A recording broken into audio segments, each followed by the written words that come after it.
Treasurer, I invite you as the Minister for Logistics and Infrastructure and the Minister for Housing and Construction to introduce the officials accompanying you and to make an opening statement regarding the Department of Logistics and Infrastructure, and I note at 1 p.m. I will call for a break. Minister. Thank you, Mr. Chair, and I would like to introduce the officials here with me today.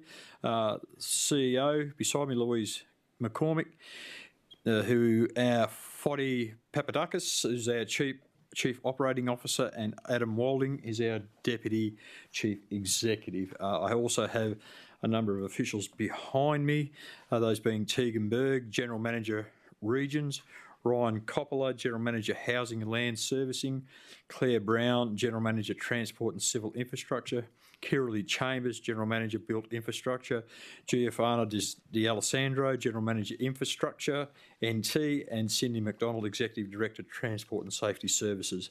And I should be required to bring those officials up as we work through the outputs. So, Mr. Chair, I would like to commence today by providing a brief opening statement for the Department of Logistics and Infrastructure. And of course, Department of Logistics and Infrastructure, or DLI, has a very, very diverse range of outputs which support government's three pillars of reducing crime, rebuilding the economy and restoring our lifestyle. And DLI is government's construction authority and manages the majority of government's key projects and programs. The department delivers the multi-billion-dollar roads and housing programs, as well as hospitals, schools, police infrastructure and other priorities. The department has played a key role in supporting government and the Department of Corrections in reducing crime through ensuring there has been enough capacity in our prisons to deal with the rising prisoner numbers. This renewed focus on corrections infrastructure and assisting government in delivery on our commitment to reduce crime has seen over 500 beds delivered since the change of government. And I know from working within corrections over many years, to be able to do that is an absolutely mammoth task. The 25-26 Logistics and Infrastructure Budget and Infrastructure Program is a very, very carefully considered one. It delivers on the CLP government's commitment to reduce crime, rebuild the economy and restore our lifestyle through reprioritising the infrastructure program to a more sustainable level. It's a budget that recognises that unsustainable program growth needed to be reprioritised with the cash to deliver on projects that the Territory needs. This reprioritisation was achieved by focusing on what is realistically achievable in the near term and being on, being on time and on budget. The 2025-26 infrastructure program totals $4.34 billion. The projected total infrastructure expenditure of $2.74 billion in 25-26 represents a record level of infrastructure expenditure, and DLI is responsible for $1.7 billion of the total infrastructure spend. A total of $320 million across government has been allocated to repairs and maintenance, representing a funding level higher than the long-term average, to maintain our government infrastructure assets, including housing. Budget 2025 invests in repairs and maintenance of our infrastructure. For the first time ever, repairs and maintenance will be indexed from 26-27, providing a more sustainable approach to maintenance funding that aims to keep pace with the changing service delivery cost models. Significant repairs and maintenance allocations for built infrastructure in 25-26 include hospital and health facilities of $34.7 million, schools and education facilities of $34.4 million, police, fire and emergency services facilities, an investment of $13.9 million, and Territory and National Network roads, an investment of $83.1 million. As I mentioned before, DLI is working closely with the Department of Corrections to deliver the Corrections Infrastructure Master Plan released in October 2024. This master plan is a critical multi-year infrastructure program that is designed to reduce pressure on existing correctional facilities, return police watch houses to police for use as soon as possible, provide a staged solution to accommodate future growth in the prisoner population, and deliver on commitments for new youth facilities, new women's correctional centres and men's work camps. The CLP government remains committed to providing safe, reliable and accessible transport options for all Territorians. And this is evidenced through a suite of reforms I recently announced in May during Parliament. Antisocial behaviour is a major challenge across the Northern Territory, and it continues to impact the public transport network. Our reform initiatives are targeted to improve public safety, reducing disruptive behaviour across the Greater Darwin and Palmerston regions. And what I announced just recently was the closure of the Casuarina and Darwin interchanges by October 2025. This will be followed by staged closures of the Palmerston interchange, and these changes will reduce antisocial behaviour and support a more flexible, responsible network. Upgraded safety measures includes expanded CCTV at known hotspots, direct radio connections between drivers and transit officers, and duress alarms on board buses. The launch of a new and improved bus tracker app on 1 August 25, and this will give passengers the ability to track their bus in real time, receive arrival notifications and plan their journeys, factoring in walking and cycling times to their destination, and the continuation of free bus travel past 1 July 2025. This will support increased use of the public transport network while improving behaviour across the entire network. These initiatives are all underpinned by a second tranche review of the network to ensure we don't just find the most network efficiencies possible, but continually enhance safety in an ongoing manner. The review considers building stronger partnerships with key stakeholders, including the Northern Territory Police Force, to support a more coordinated and effective response to issues on our network, a reduction in high-risk areas and improvements to network efficiency, along with the addition of a dedicated school bus interchange at Palmerston. And in recognition of cost of living pressures, the CLP government understands that every dollar counts and has implemented 3 election commitments relating to the motor vehicle registry, which are the 1 year's free driver licence open to all driver's licence holders. 112,000 Territorians are eligible to receive the free $38 licence during 1 January and 30 June 2025.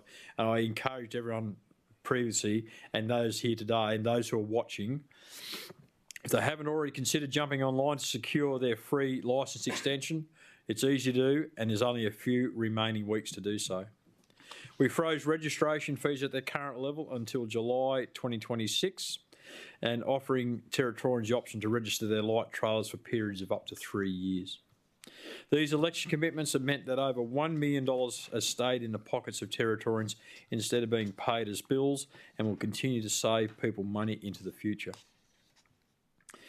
The Department of Logistics and Infrastructure has restructured to focus on 4 key functional areas: our regions, strategic projects, program delivery, and corporate and operational services.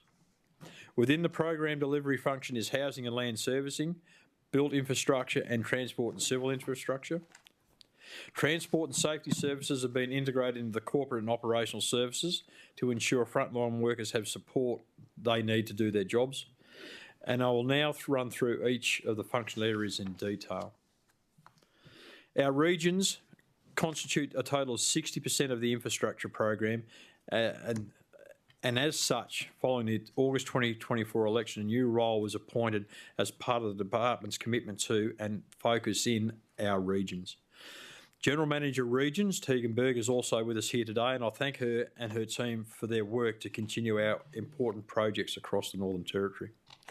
The GM Regions Division delivers key functions that drive infrastructure, transport and housing delivery outside the Territory's capital. This includes construction and maintenance of government infrastructure, buildings, roads, transport safety, policy, strategy and compliance across all Northern Territory regions. A key priority for the General Manager Regions is the Alice Springs Priority Infrastructure Plan, and Government has developed a priority infrastructure plan for Alice to enhance livability and lifestyle for residents and the visitors to Alice Springs. The plan is funded by reallocating existing budgets to ensure no additional program costs to Territorians. And a number of these projects are the 𝙍𝙬𝙑𝙬𝙎, the Multicultural Community Facility, the Gillam Multi-Sports Precinct and the Jim McConville Oval.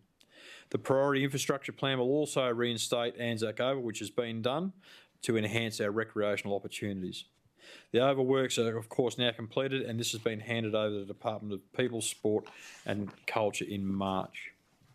Government is also in a working partnership with the Alice Springs Town Council for the following capital grants. $4.8 million to support Council to deliver the Tourism Central Australia headquarters. $14.9 million to support Council to deliver the construction of a new library. And of course, we are rebuilding the economy and will drive economic growth, create jobs and restore confidence in the Territory's future as a place to live and as a place to do business. Infrastructure NT is delivering several strategic enabling infrastructure projects to rebuild the economy. Middle Arm Precinct is essential to rebuilding our economy, and the precinct aims to capitalise on the Territory's access to natural gas, critical minerals and renewable energy to grow manufacturing and value-adding to jobs while supporting economic growth. The Darwin Regional Water Supply Program, which includes the Mountain Dam Return to Service, which is already underway and under construction, and the Adelaide River Off-Stream Water Storage, or ARROS. This project will deliver water security, enable economic development in the Greater Darwin region, and without this, economic development would be constrained. The Territory Energy Link is strategic, and we announced this just last month. It's an important piece of work that will see the Territory as a key player in the global supply chain for energy and other technologies by providing a 670-kilometre buried service corridor to carry gas, water, optic fibre, hydrogen and other services. The Territory Energy Link will connect strategic economic development projects in the Beetaloo Sub-Basin and at Middle Arm and supports rebuilding the economy and the economic development strategy. Infrastructure NT are also leading work on the establishment of a network of regional logistics hubs and intermodal facilities which will improve freight efficiencies, capitalise on the Territory's access to Asian markets, renewable energies and rich resources. Finally, Infrastructure NT is delivering the Darwin Harbour infrastructure projects, which include the Darwin Shiplift, the Mandurah Marine Facilities and the Francis Bay Mooring Basin Lock Upgrade and the Gove Port Project. The Housing and Land Servicing Division delivers housing capital works programs on behalf of the Department of Housing, Local Government and Community Development and delivers enabling land development works for the Department of Lands, Planning and the Environment. The Housing and Land Servicing Division also provides the following services: planning and delivery of construction of Northern Territory's remote housing infrastructure investment, including new and replacement homes and extensions or upgrades to existing homes, and delivery construction of the Urban Housing Program, community consultation in relation to remote housing capital works, delivery of serviced land, subdivisions and infill lots, and essential services infrastructure to support new housing in urban and remote areas. And of course, land tenure, including land administration arrangements and remote lands planning. Following the August election, responsibility for housing repairs and maintenance and minor new works for urban and remote public housing in the Northern Territory transferred to 𝙍𝙀𝙇𝙀𝙑 from 10 September 24.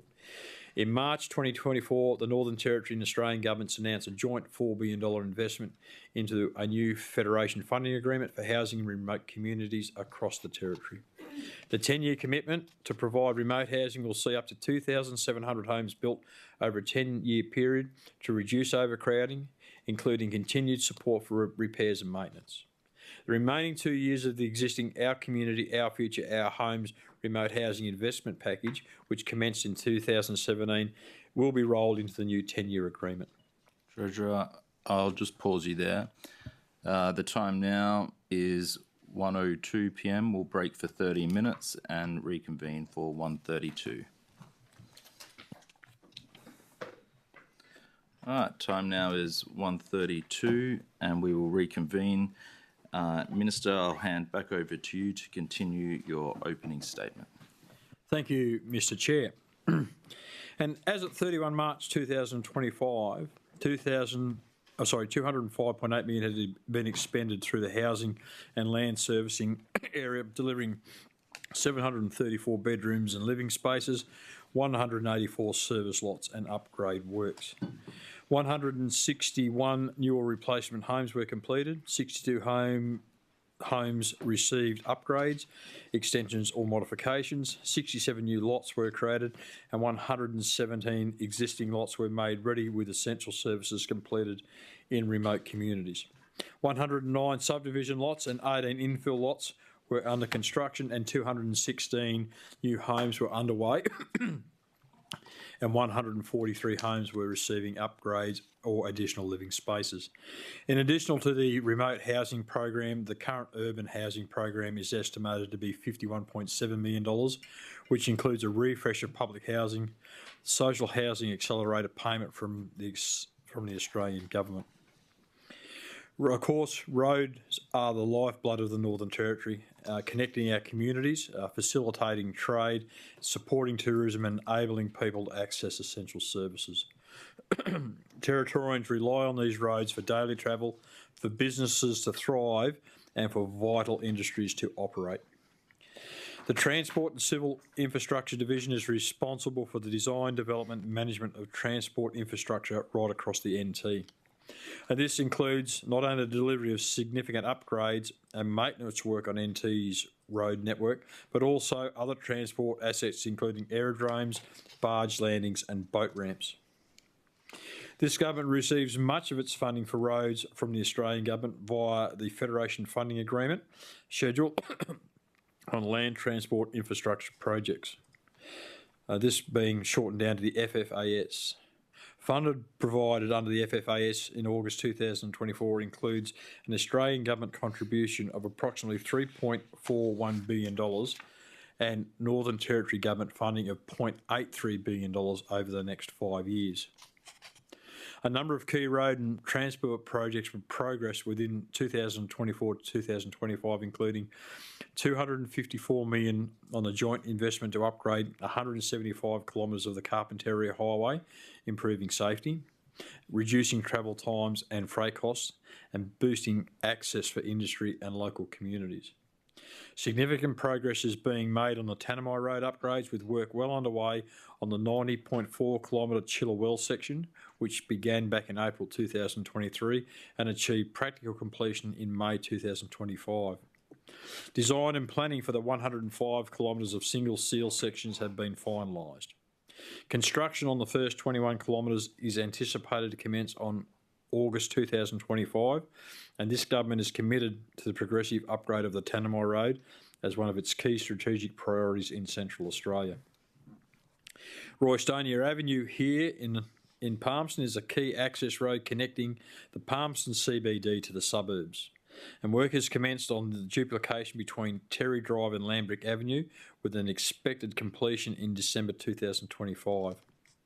This $25 million joint investment by the Australian and Northern Territory government supports our territory lifestyle and will improve connectivity.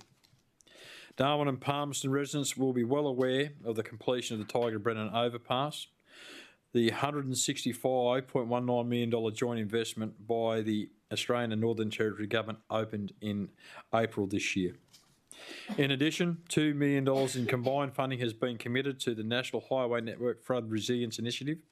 By building more resilient and efficient road networks, this government is rebuilding the economy as a primary transport and logistics hub in Northern Australia, while improving the quality of life for all Territorians. The built infrastructure function of DLI is responsible for planning, management and delivery of NT's built infrastructure program and strategic management and maintenance of NT government built assets.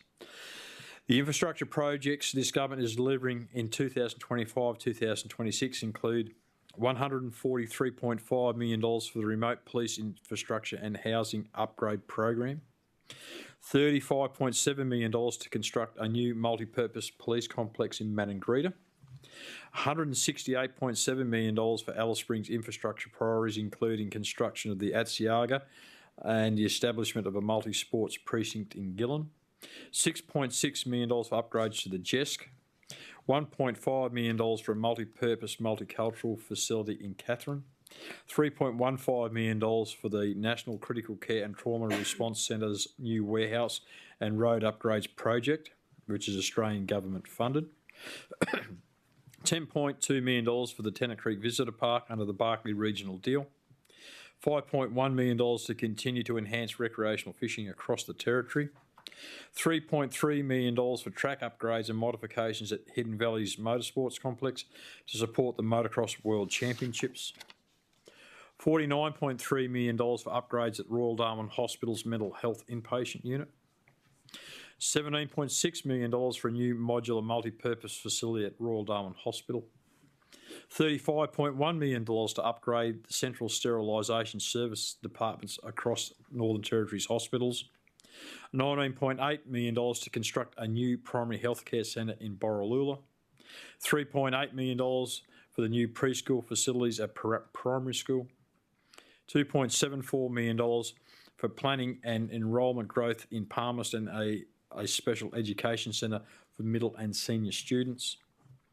$52.4 million for the construction of the Northern Territory Art Gallery here in the Darwin CBD, and a $4 million commitment for art gallery expansions in Arnhem Land. Mr Chair, I've now covered off on many of the department's priorities, projects and reforms, and I look forward to answering any questions that the committee may have. Thank you, Minister. Are there any questions relating to the statement? Leader of the Opposition. Thank you, Mr Chair, and thank you, Minister and officials. Minister, after months of grandstanding about transparency and planning, your first act has been to gut $1.1 billion from the infrastructure pipeline. What's the secret formula behind this so-called strategic review that you're referring to? Thank you, Leader of the Opposition, for your question. And I spoke earlier when I was representing Treasury about the infrastructure program and the $5.2 billion, the $5.2 billion program that was announced by the previous Labor government. And whilst there was a lot of things in that program, the ability to deliver them was very, very difficult, and there was not the cash to deliver on those programs.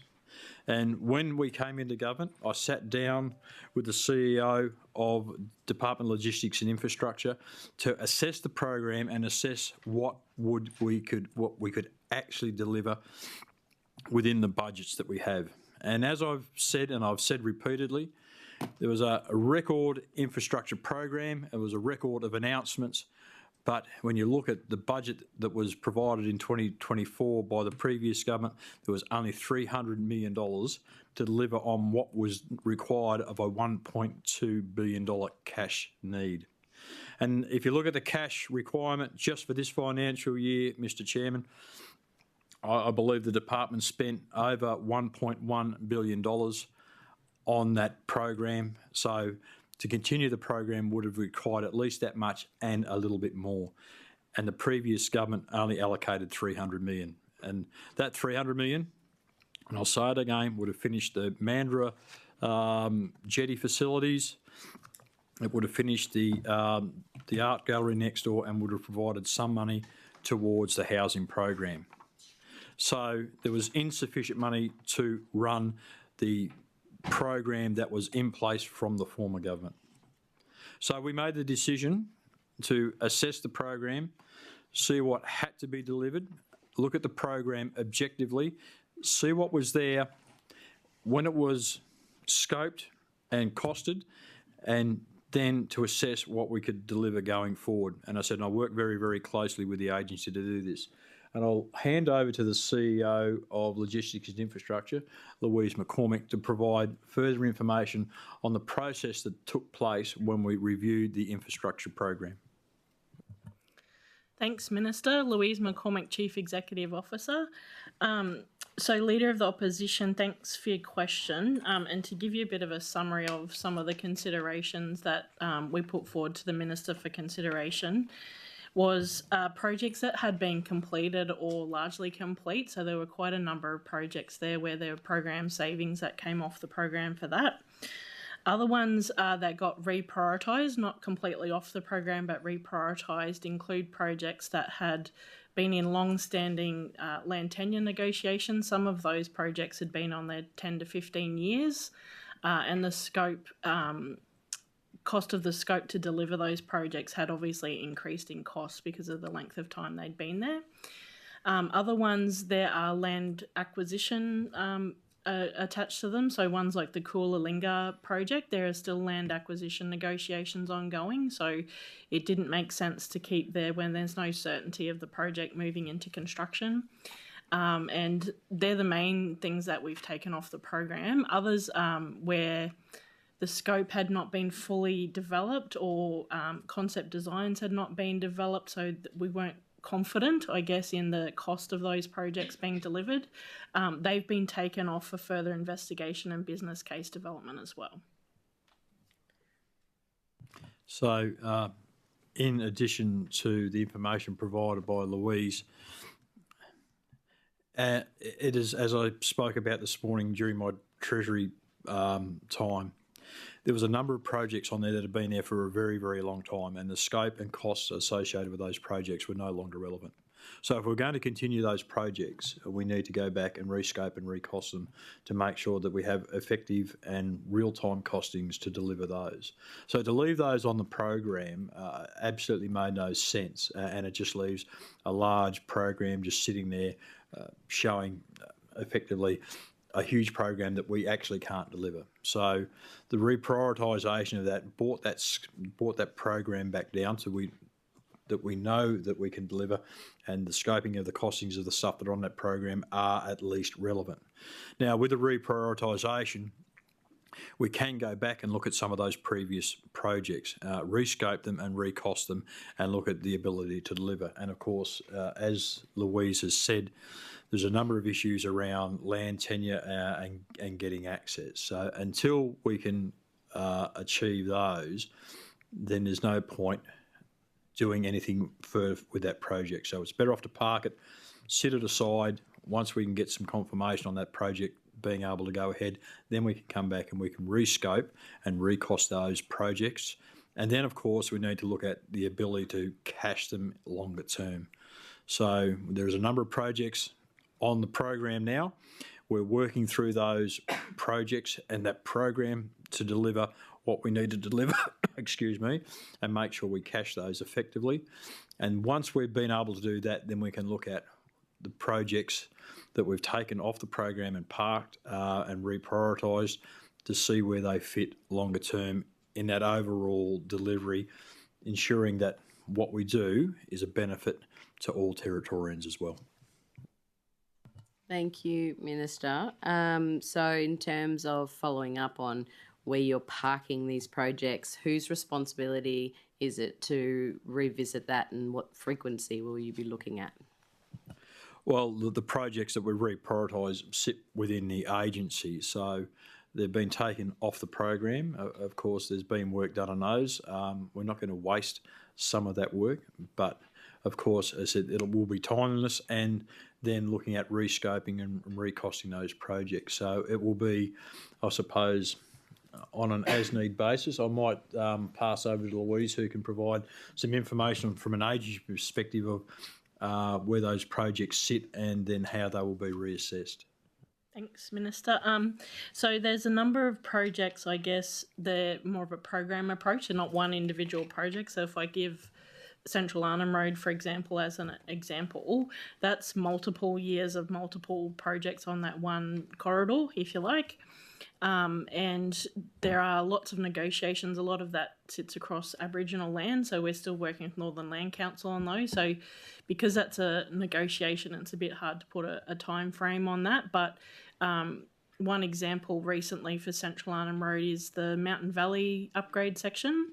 That was awarded in June last year, but unfortunately it's taken us 12 months to even get on the ground due to access to, for them to get to gravel pits and those sorts of things. So we probably shouldn't have gone to tender, to be honest, until we had certainty of where those materials were coming from. So it's about working closely with Northern Land Council to make certainty before we go into construction.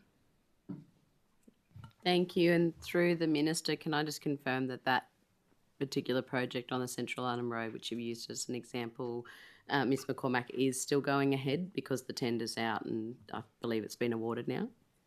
Yes, so that tender was awarded in June last year to Alan King and Sons, and I've been working with Alan the last couple of weeks to resolve those access issues, and I believe they've all been resolved at this point. So hopefully this dry season that project can start construction. With the people of Arnhem, thank you, Ms McCormick, for your good work.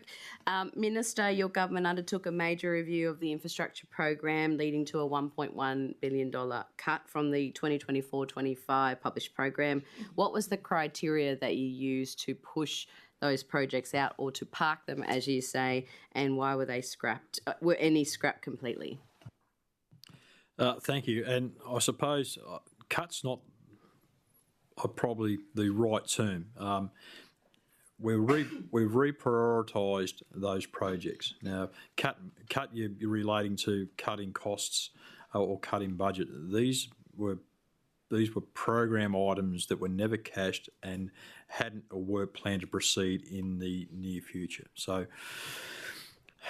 I've spoken just about. On that, sorry, I've spoken about how grab we've some clarity around that? You know, we know that there's cash against projects or programs in terms of the delivery, and then there's the program in terms of the timeline, and that's what you keep referring to. So are you saying that you don't have any vision around the timeline about the infrastructure projections and projects for the future of the territory? There was always a 10-year plan. Obviously, they weren't all cashed against them, hence it being a plan. Are you saying that there is now no territory 10-year infrastructure plan? No, that's not what I said, Leader of the Opposition. What I'm saying is that there was a number of projects on the program that were not cash long-term, weren't scoped correctly, because I was getting there before I was interrupted, and as I said, weren't costed correctly because they've been sitting on that program for so long. I've said this so many times and I will say it again. When there's a project that's been sitting on the infrastructure program for 8 years and it was partially scoped and partially costed when it was put on the program, those costs and scopes are no longer relevant in today's terms or today's dollars. And that's why we've seen huge increases in the budgets required to deliver some of those projects. So if we use a scope and a cost from 8 years ago and say, well, we're going to go and put this out to tender, and you had $10 million that was costed and scoped 8 years ago, well, that's probably $60 million now. So it makes no sense to put, and that's where you can't cash the program effectively because you're cashing against what you estimated and scoped when the project was put on program 8 years ago, and those costs are no longer relevant. So we have to go back and look at the entire program and look at what we're going to deliver as part of the infrastructure plan ongoing and look at those costs and scopes, because how can you effectively do a cash budget and allocation for a program when the costs are no longer relevant? So that's why you have to bring the program back and make it a little bit smaller so that the stuff that you're cashing and the stuff you're trying to cash through your budget is actually relevant in real terms. So if you just leave it all on there and start doing it without rescoping and looking at the budgets for them, then we're continuing to do the same things as the previous government were doing, which was rolling out tenders and projects that were not costed and scoped effectively, which means why we see budget blowouts on these projects. Again, I've spoken ad nauseum about the Mandurah facility over there. You put that out for tender a couple of times and nobody took up the tender. I believe it's pronounced. And then, of course, someone took it up and the price nearly tripled because the scope and the costings were quite old. The gallery project just next door to us, again, it was put out and pushed quickly and not scoped effectively because the department were put under pressure to get it out. Then, of course, at a precise point in the project timelines, the contractor was able to say, well, no, the budget's really going to be this. And it's like a $97 million difference between what it was scoped and cashed at to what it's going to cost to deliver it. Tiger Brennan Overpass, again, my understanding it was costings and scoping from the late 80s were used to push that program out the door. And of course, that doesn't fit today's dollars or today's construction methodology. So of course that project has gone from what it was, I think, announced at $60 million to $160 million.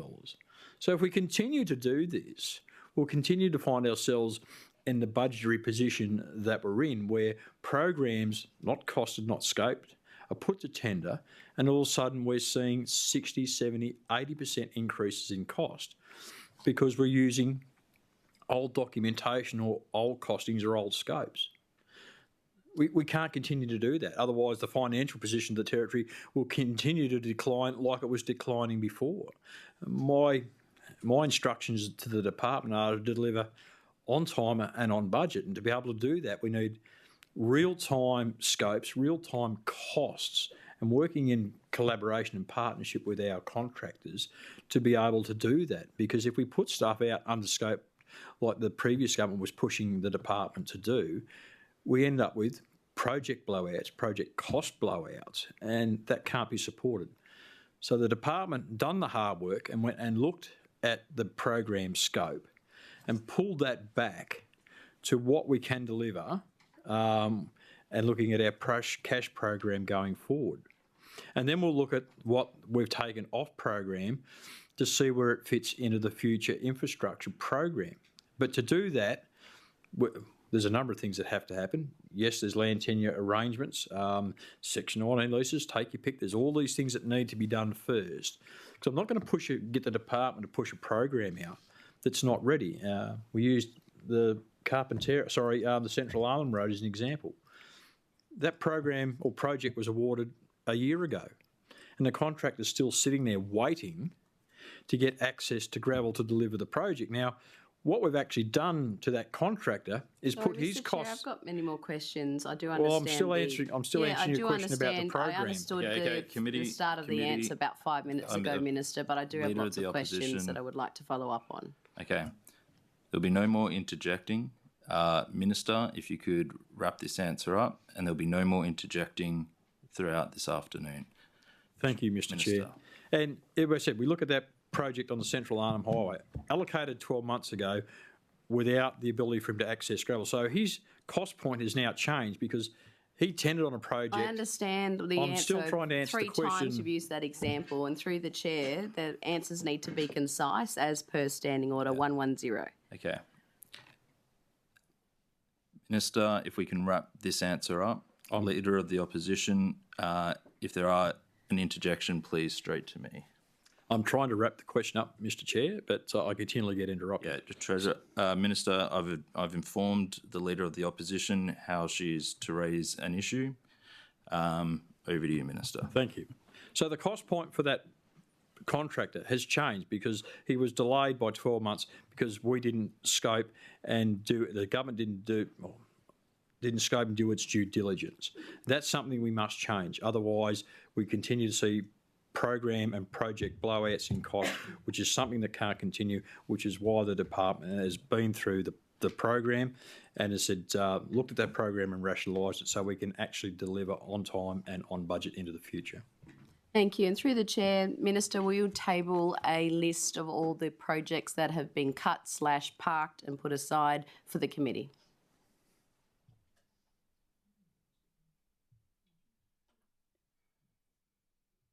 I'm happy to supply a list of the projects that have been reprioritised or parked.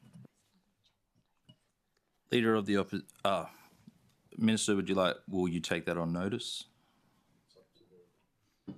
Can you answer that now? Can you table it now, or you'll need to take it on notice? I need to take that on notice. Okay.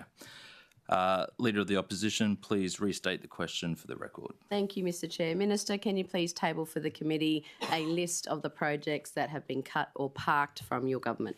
Minister, do you accept the question? Yes, I do.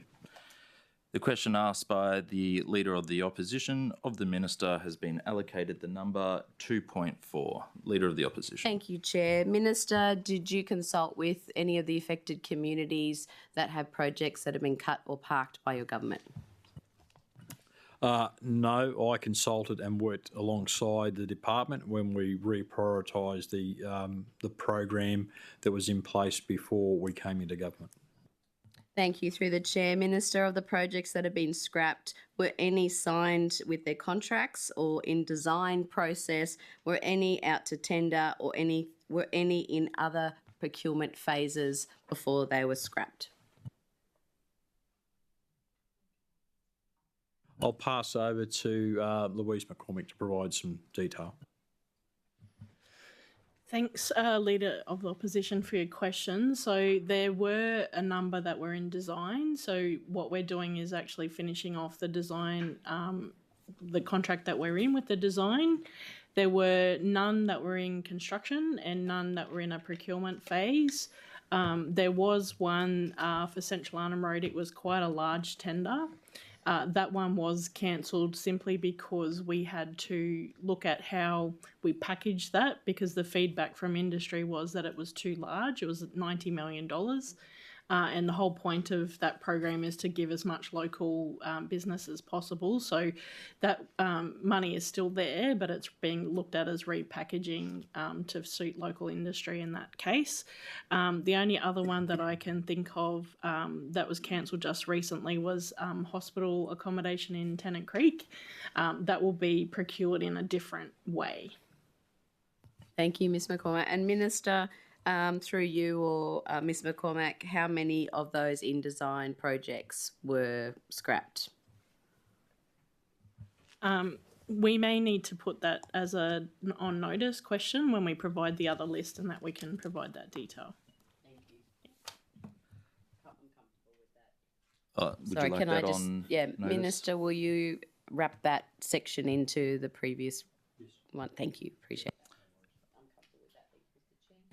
Through the Chair, Minister, last year's budget allocated $19 million for a new multi-purpose police facility in Pepperminardi, including housing, a courthouse and community infrastructure. Is this still proceeding under the CLP government, or has it been quietly cut, thinking that no one will notice? Thank you, Leader of the Opposition, for the question. Police actually came to us and stated that they didn't require the police station at Pepperminardi, and the community didn't want the police station at Pepperminardi. That program, to my understanding, was not cashed and is not proceeding. Adam, have you got any more detail? I'll just push over to Adam Walding, who can provide some more detail on that project. Adam Walding, Deputy Chief Executive Officer. That project basically will complete the design for it. Police have reprioritised. They've done a strategic infrastructure plan as part of that other, the additional money, the 146 million, I think it was, that we talked about earlier.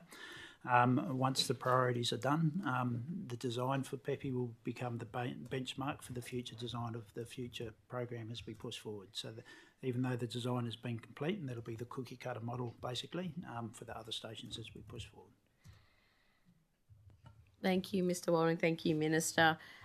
So just confirming, it's been a police operational decision to liaise directly with the Infrastructure Department and reprioritise that Pepperminardi station. Yeah, that's my understanding, Leader of the Opposition. The police commissioner has stated that they didn't require that station there at Pepperminardi, and they'd been in consultation with the community. So my understanding is they advised DLI that it was not progressing, but we've progressed with the design work for the station, and as Adam has said, that will become, the design for that will become a design that we can use for other remote stations across the territory should we need to. Thank you. And Minister, in the budget 2024, there was a commitment of $11 million for the construction of a new watch house in Tennant Creek. Can you please confirm if the CLP government has honoured this funding in the 2025-26 budget?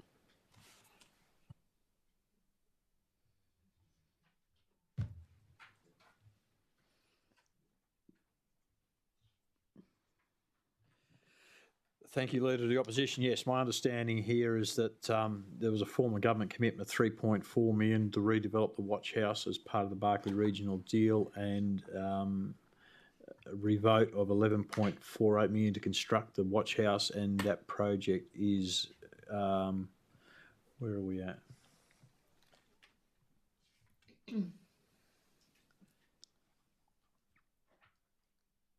Yep. Yeah, the design tender for the new watch house was awarded in October to Rebel Alliance, and the design contract is anticipated for completion the second quarter, so around about now 2025. Yep. I'll flick over to Adam Walding for some more detail. Adam Walding, Deputy Chief Executive Officer. That project's one of the ones on the reprioritised list. So we're completing the design. We'll get it to a practical point. We'll look at the budget and make sure it's aligned. Then we'll work with police to prioritise it into the program. Thank you. And just for clarity, does that mean that it's one of the parked projects, but the design and scopes will continue? Yeah, that's correct, Leader of the Opposition. So the design will continue for that project. And once we get the design, and then we can, of course, scope and cost it, then it will move on to the program at some stage. Thank you. And just clarity on the last answer around the Papadakis police station. There was a reprioritisation by the police as obviously the client agency. Was that under the acting police commissioner or the former police commissioner? Do we have a time frame for that?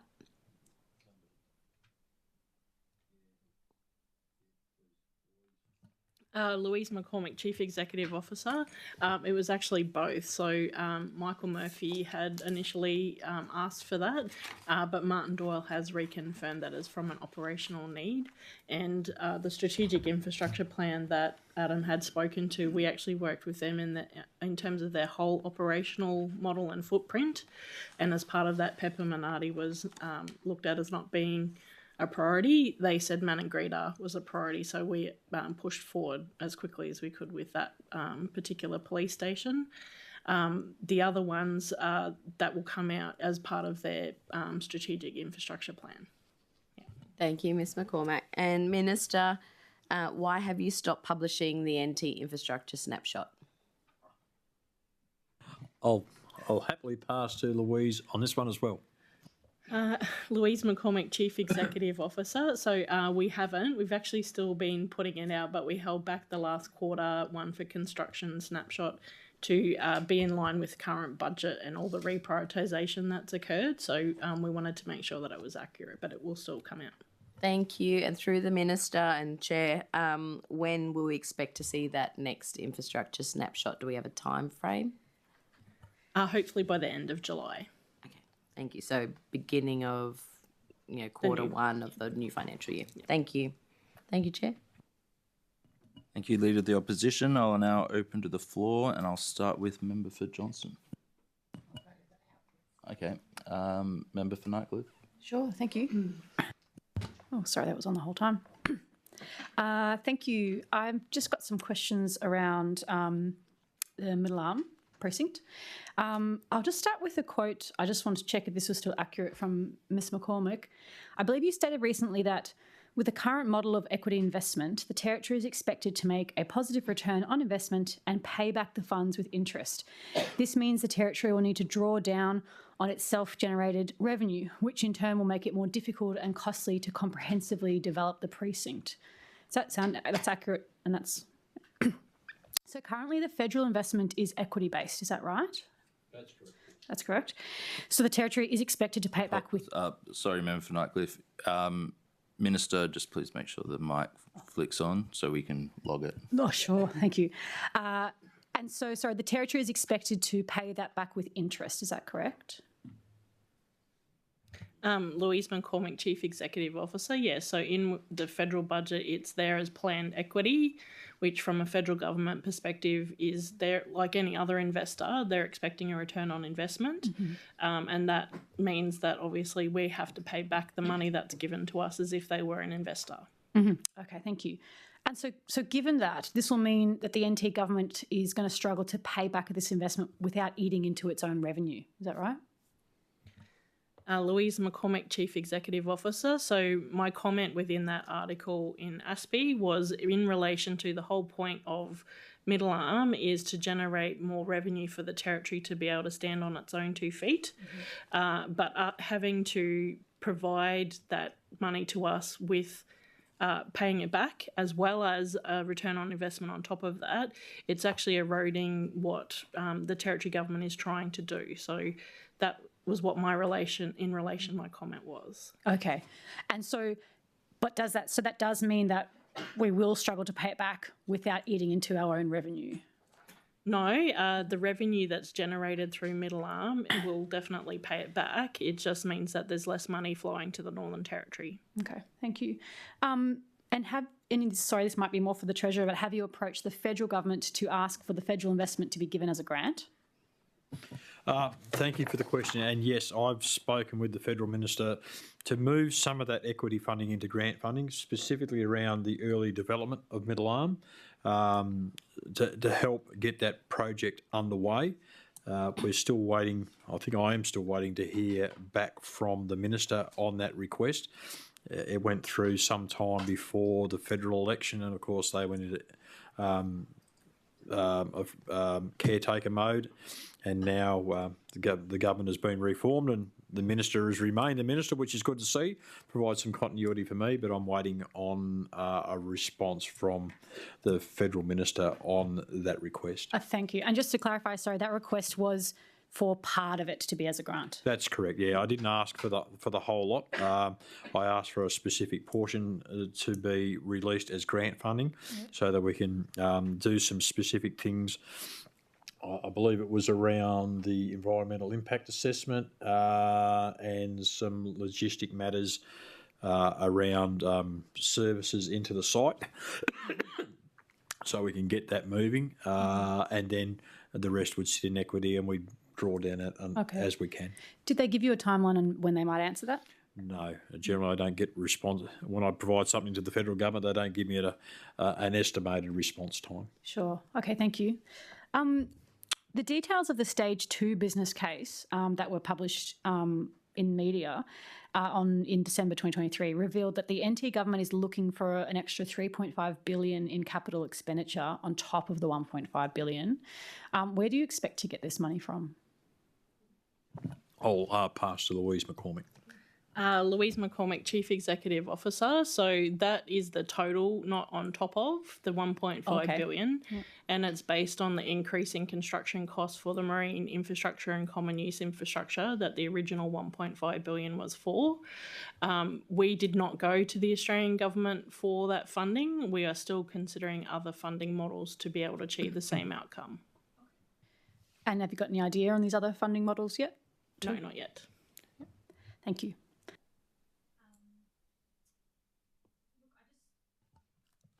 I'm just going to read a quote from the Federal Labor Minister, Marion Scrimshaw, just for context for my next question. She says, quote, "One of the biggest hurdles in Middle Arm is the whole project is equity-based. The Northern Territory government is signalling to the federal government that they don't want to put their equity into it. They just want the federal government to continue to fund this on their own.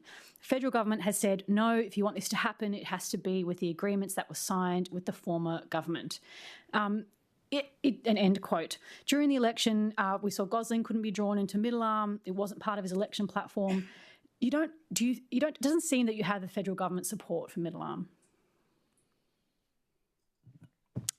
I've been in close discussion with the federal minister on Middle Arm. Being equity-based, I suppose the federal government wants some, what would you say, probably some certainty from us on the project. It was interesting because it was an election commitment of the previous coalition government, and I believe it was $1.9 billion, and it was going to be grant funding, not equity. There was a change of government, and they reduced it from 1.9 to 1.6 and moved it into equity. So what that means, it just, from the federal government, it probably means it's a little bit more probing. It means more work for us to make sure that the business cases that we're putting forward meet a business model and a return model. So it probably takes more time and makes it probably a little bit more complex for us to get those funds out of equity to do what we need to do into Middle Arm. And getting the initial environmental assessment done is probably the key and one of the biggest pieces of work because of its actual size. So that's been, the initial assessment was put in. We've resubmitted the second part of that assessment, I believe, and we're expecting a response back on that later this year. I think Louise might have a little bit more information for you, member for Nightcliff. So we've been doing this work for some time now, and the Stage 3 business case, as you could probably appreciate is quite complex because it's a very large area with very different, and it could be different land uses. So there's lots of different scenarios that could play out through a business case. And the marine infrastructure is one of the key, like the first stage of what needs to happen to make the whole precinct happen, essentially.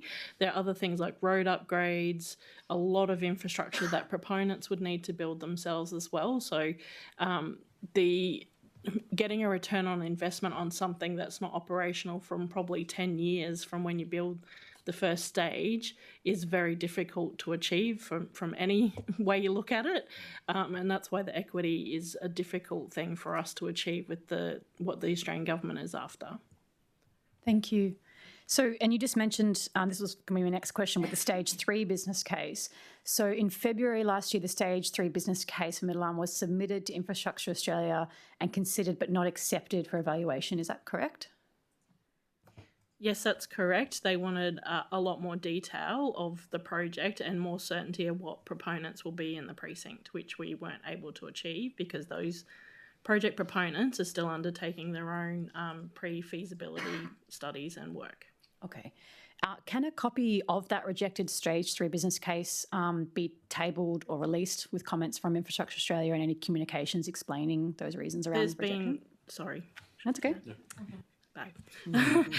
Louise McCormick, Chief Executive Officer. We did not release that business case specifically because it has a volume of a lot of commercial and confidence information and economic information from the proponents themselves to look at the benefit cost analysis of the precinct itself. It also has a significant amount of cabinet and confidence information for both the territory and federal government in terms of revenue that may be received based on the different scenarios of land use within the precinct. Is it possible then to release some kind of redacted version of that so people can get a sense of what Infrastructure Australia have said? Sorry.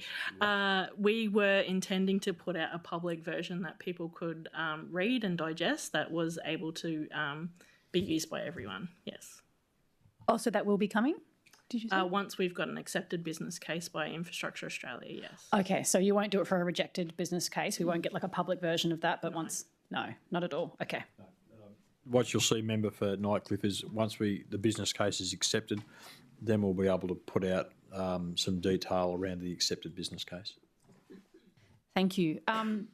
The Stage 2 business case revealed 1.06 cost-benefit ratio for the preferred program for the Middle Arm project. Is that accurate?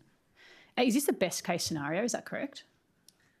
I believe so. That was based on, there was two different ones that were taken forward into the Stage 3 business case. I think it was Program 2 and Program 4.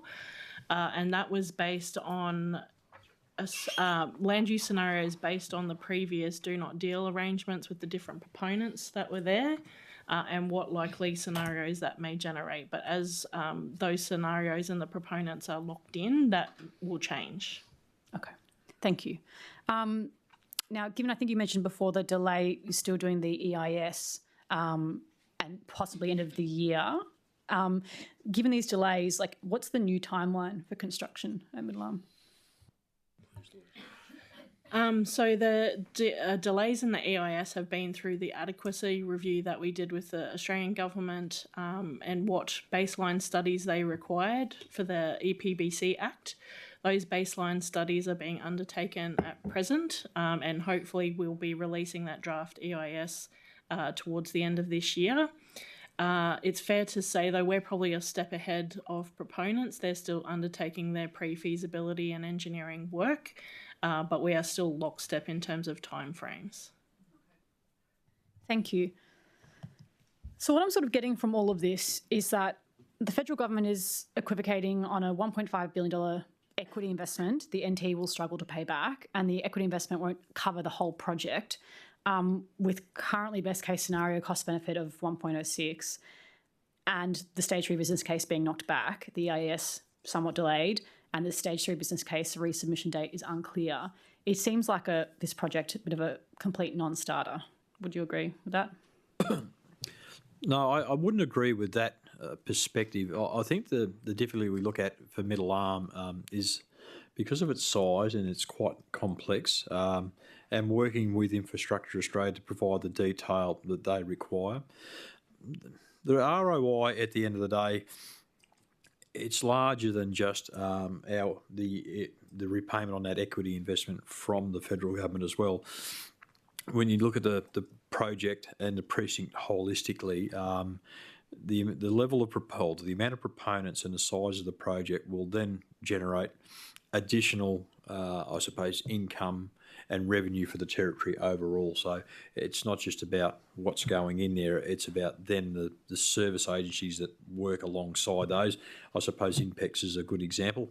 The amount of people employed here in the territory that provide service to INPEX, all those various agencies, mechanics, welders, electricians, take your pick. There's all sorts of businesses that supply services to INPEX. So the development of Middle Arm longer term with the different proponents that go in there, be what they may be, will also increase opportunities for business growth, that equity growth, and then of course revenue back to the territory through various, of course, payroll tax and various other things. So it increases the total growth of the territory overall. So whilst, yes, the ROI might not be what we like it to be from a government perspective, the overall economic benefit to all the top end and all of the territory, I don't think could be understated. There will be significant growth across the board to support what industries go in there, whatever they may be long term. Sure. But is the ROI of 1.06, that's pretty considered generally fairly low, right? No? We rarely get a positive benefit cost ratio in the Northern Territory. I've been in this game for a long time. The only other one that's ever been a positive return on investment is the Darwin Regional Water Supply Program. We struggle to get any of our roads up because of the length, the cost and the low volume of traffic. A lot of our built infrastructure is social, so it doesn't provide a return on investment. So to get anything above 1 in the Northern Territory is a good achievement, quite frankly. Thank you for that. That's all the questions I had on that topic. I wanted to check, can I ask about, I've got something else, but I don't know if it's your department, or should I just? I think you can ask the minister and they'll advise. Okay. Yeah. I just want to ask questions around Project CAMUS and the fuel tanks and around the building permits and planning permits and nothing. That's DLPE, Lands Planning Environment, so Minister Burgoyne. Thank you.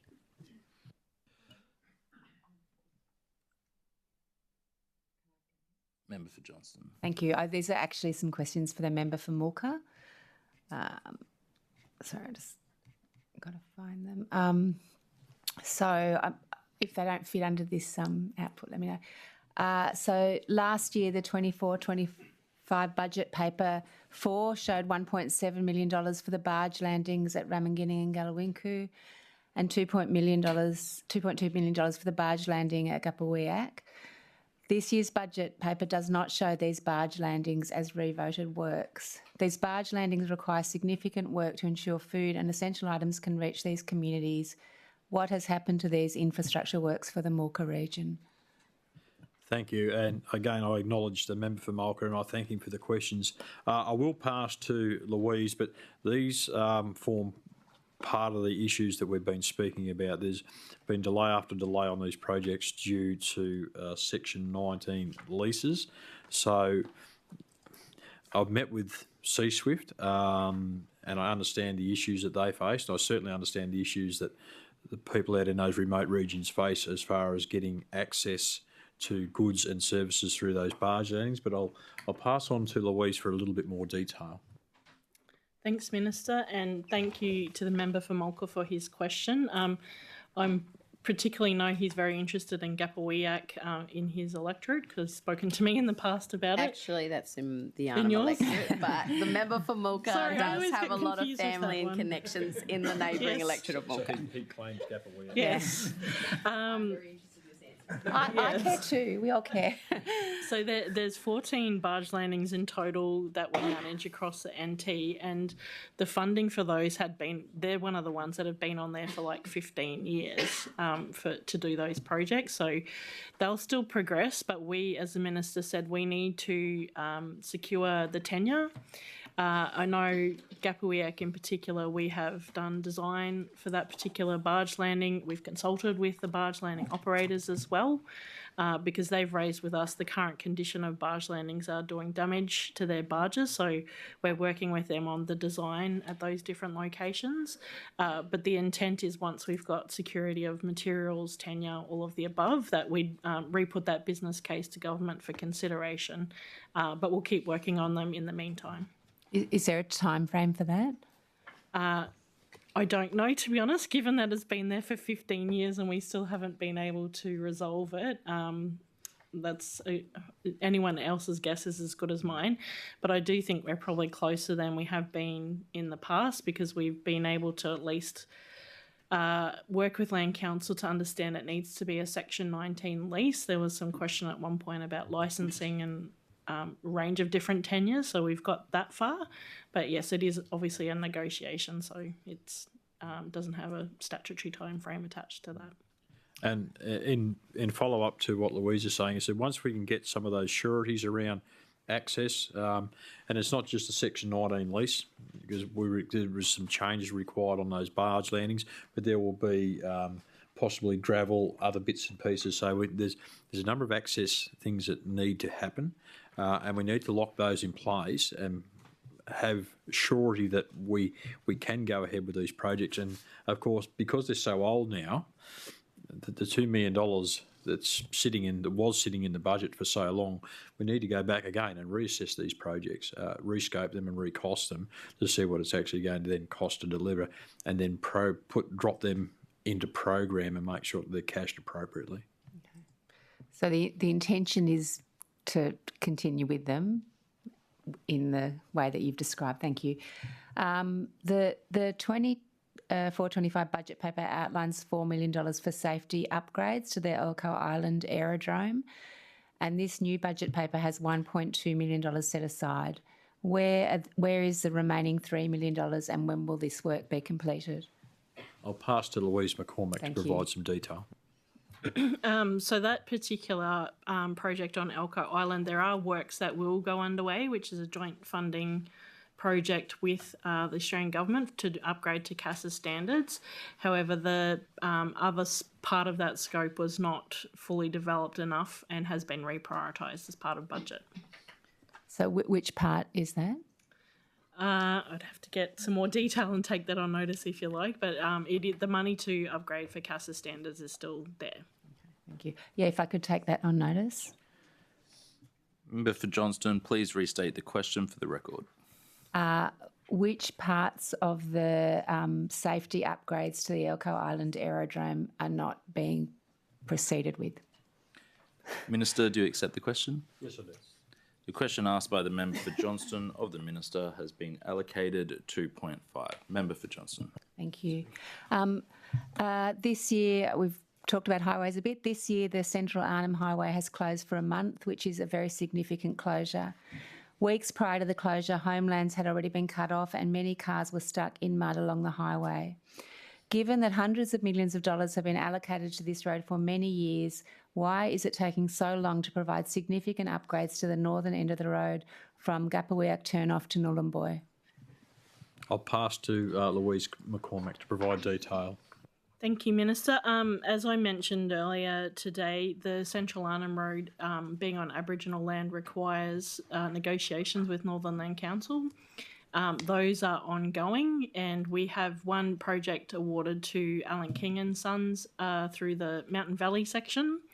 That should progress now, but we have been waiting over 12 months now for Pastoral Lands Board to give us access to be able to construct the road.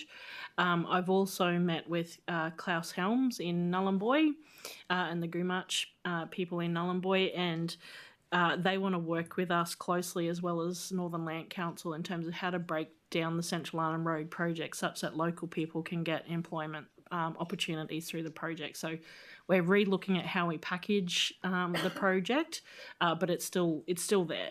It's still there. Yeah. And in follow-up to Louise's response, I note the unseasonal rains out in that part of the world and the difficulty it's placed on those communities. And I know that we're trying to move heaven and earth to get out there and fix certain parts so people could get in and out, and then we had more rain come in behind that. So it's proved quite difficult. And I met with Klaus when we were at Nhulunbuy last week, I believe, and spoke about those specific problematic sections of the road. And when we're talking about delivery on specifically on that project, but other projects, we've actually been working closely with the Northern Land Council to develop a model where DLI can work alongside the Land Council and proponents, or contractors, because access to gravel, sand, and other extractives is quite difficult.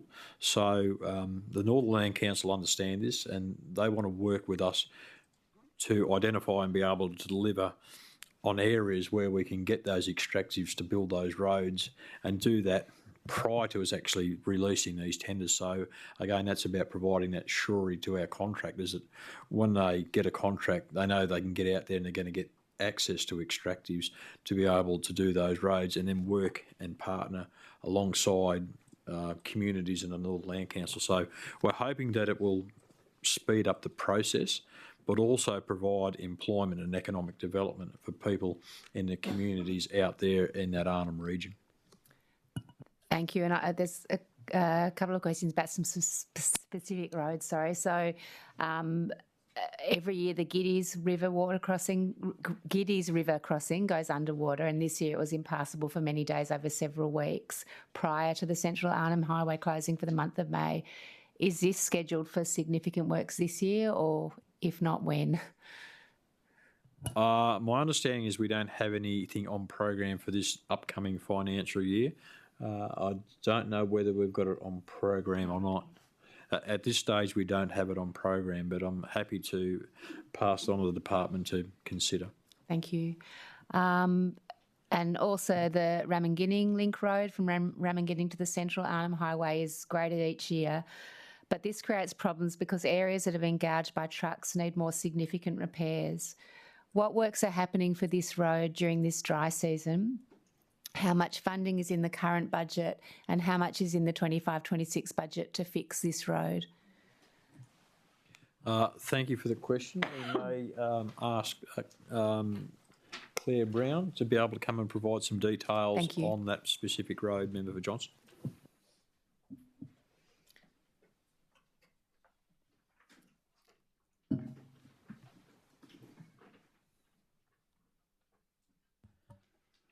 Thank you. Claire Brown, General Manager, Transport and Civil Infrastructure. So that project is actually included in our NT Strategic Roads package. So that is a joint funded program between us and the Commonwealth, an 80-20% split. So the total program value is $415 million. That includes not just the Ramingining Link Road in that project, but also the Marini Loop Road, Santa Teresa Road, Purgett Street, and the Milangimbi mainland barge ramp from Ramingining, and the Roper Highway. So that body of work for Ramingining Link Road is not yet fully scoped, but it is within that program. It won't necessarily be delivered within the next 12 months program, but it is definitely still on program to be delivered.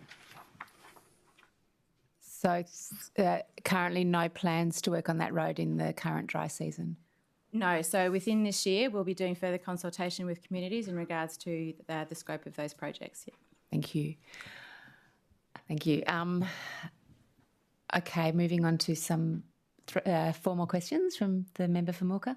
The budget and regional overview outlines $181.3 million has been committed for territory gas industry roads. Which roads are these, and currently which gas companies will benefit from these roadworks? Thank you. I'll pass to Louise McCormick to provide detail.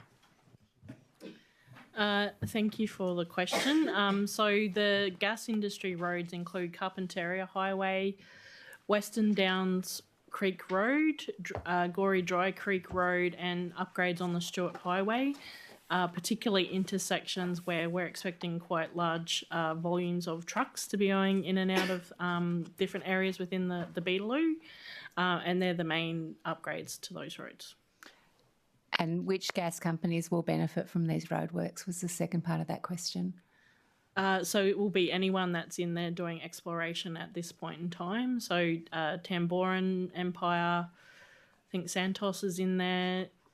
Can't remember if Impex is or isn't, but anybody that's in the 𝙍𝙬𝙍 essentially. Thank you. Given that we know that gas companies will take majority of profits out of the Northern Territory, why is the Northern Territory choosing to gift Northern Territory? Why is the Northern Territory government choosing to gift Northern Territory roads to foreign companies instead of supporting Territorians? The government are not currently working on some of the roads that you've mentioned, on ranger, cut funding to ranger programs, and only provided $80 million for housing upgrades across all of the Northern Territory homeland communities. How is it justified to give double this amount to businesses that have massive profits? What about the tiny $3 million for our ranger programs? How does the government justify this spending? Thank you. And I understand the premise of the member for Mulca's question. I think I spoke about this earlier when I was talking about the roads in these regions. So these roads and upgrades are not just specifically for industry. These roads, the roads are there in the first place to connect communities. So if we look at the roads out in the Borroloola region, the Big Rivers region, yes, we're upgrading those roads, but they also benefit the communities as well. So those they're not specifically gas either. If you look at the upgrades on the Carpentaria, that also supports MacArthur River mining. But again, as I've said, it supports the community of Borroloola, Robinson River, and all those regions overall. So we're not just upgrading these roads specifically for the gas companies. Yes, we call them gas roads because they're in that region, but the upgrades also benefit all those people in the communities too. Thank you. So the roads that you Ms McCormick, you outlined before, they're not just one-way roads out to 𝙍𝙬𝙍𝙍, for example? Louise McCormick, Chief Executive Officer. So they're all public roads now. We're just upgrading the public road network as part of that. And I can add to Minister's list of people that benefit from these, I guess. The Carpentaria, for example, is part of the Savannah Way, which goes from Cairns to Broome, so it's also a tourism route. Sun Cable has also wanted those exact same roads upgraded for their project, so it's those ones as well as cattlemen's use a lot of that area as well. So it's not just gas companies, it's everyone else that's in those regions, and they're all public roads now, so it's all public roads. Thank you. Final question.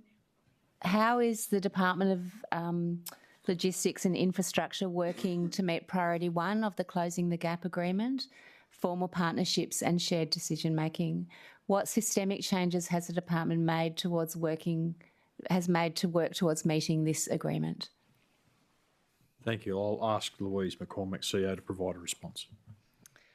Thank you for the question. So I think probably there's many different ways that we're doing that, but I think probably the best example I can give you is through the remote housing program and the work we're doing there. So it's a 10-year program, and I sit on the joint steering committee for that program. And as part of that, there's a joint decision-making process with land councils, with the federal government through the NIAA agency, ourselves, and Housing, Local Government, Community Development Department. So there's joint decision-making and governance through that joint steering committee. The other work we're doing through our housing land servicing team is on-the-ground consultation with tenants and communities about the development of those communities through the Fulcrum Agency, which is a specialist consultant we have on board. And it's essentially looking at all the different communities and doing land use plans with the community for the development of those housing and subdivisions for that program. That's the best example I can give you of what we do. Thank you. Hey, Mr. Chair, I got one. I will go. The member for Fanny Bay has been very patient. So Okay, I just thought because she was part of government, she could ask it at any time, but that's all right. Thank you, Chair. My first question is around safety in communities. I'm just wondering whether you've had to withdraw any contractors from communities for safety reasons. Thank you for the question. Just recently, we've had a number of issues in some communities, not just in top end, but in central Australia and the Western Desert areas. We've considered very closely about removing contractors from communities. We've sat down and discussed closely with those contractors about what they want to do moving forward. Some contractors initially were ready to pull out and demobilise from those communities, but work done by those contractors with the communities and police have seen them actually remain in those communities, which is good to see, because if they pulled out, then that's, of course, a cessation of delivery on specifically in those ones recently housing projects out in the bush. Thank you. And just in relation to some of those housing projects, if we just revert to the $100 million that's been cut, can you just tell me whether the houses that were planned to be built are still going to be built for people that are out there? Yes, they will be. The difficulty that we face, though, now is that we have a housing project, $4 billion over 10 years. So the difficulty that we face is that we're now having to utilise funding to provide security to those contractors in those communities. And, of course, any money taken away from that program then reduces the ability to deliver housing.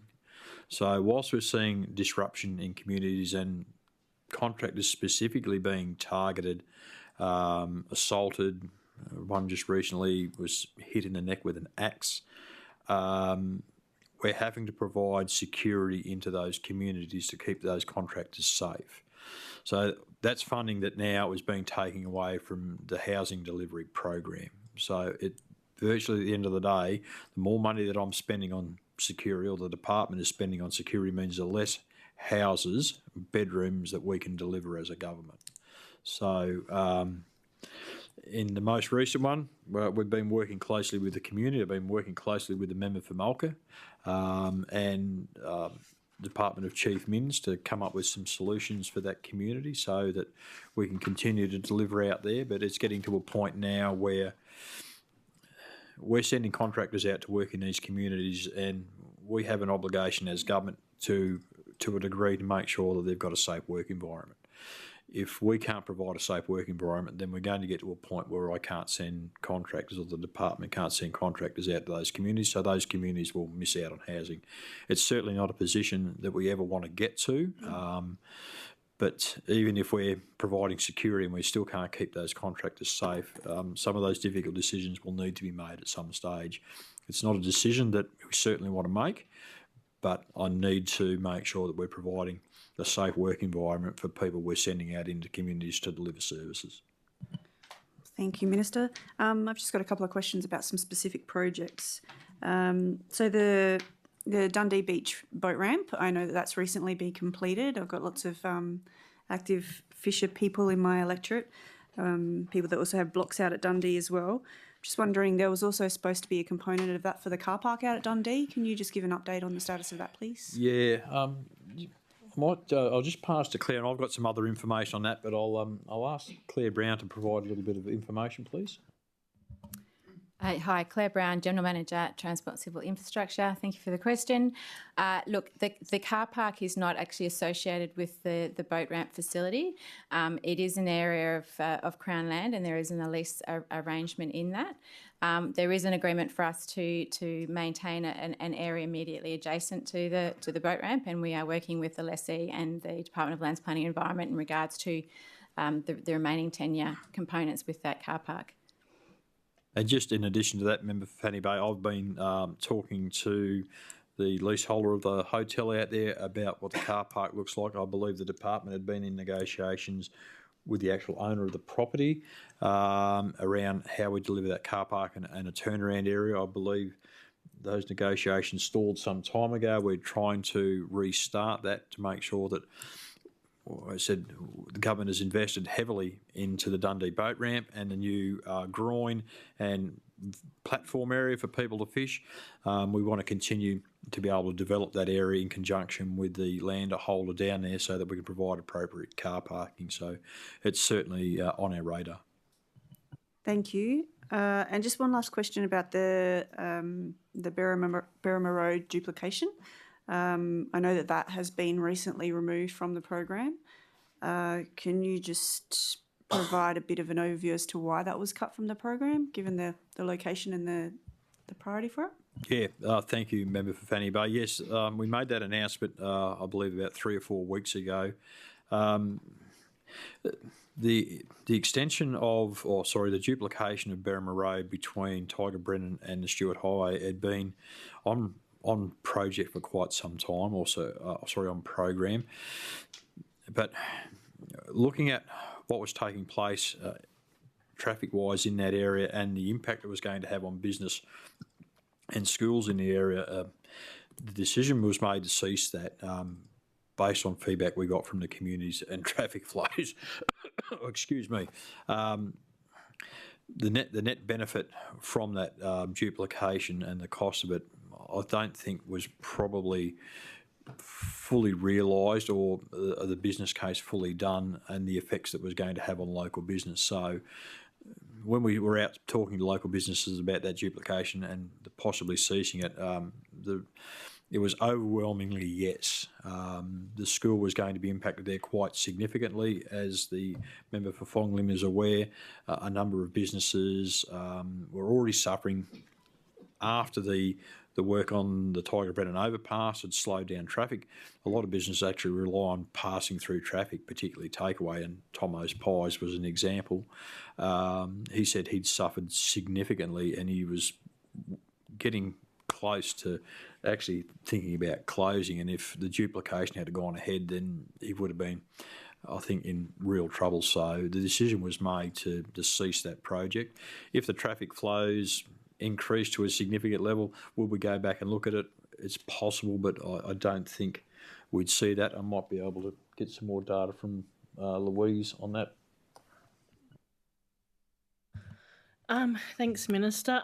As the Minister said, we were taking on board, feedback from the community and businesses along there, so we've stopped that project altogether, essentially. Thank you. And probably my last question is just around process, and one of my pet peeves is red tape across government, and particularly frontline workers, but obviously also with every government agency that has to deal with the red tape and the administrative burden that goes with it. We've got lots of particularly risk-averse people in high positions in government departments that are implementing layer upon layer of red tape and policy. And I'm just wondering what the Department of Logistics and Infrastructure is doing to help to support their staff on the ground, and any business that might be interacting with the department to make sure that, you know, red tape and administrative burden is decreased as much as possible. I'll pass to Louise. Thank you.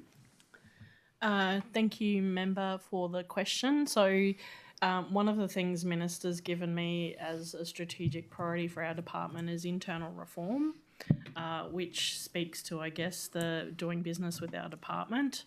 And when I first came to the role, I got a lot of feedback about being DIPL'd, which was not a positive thing.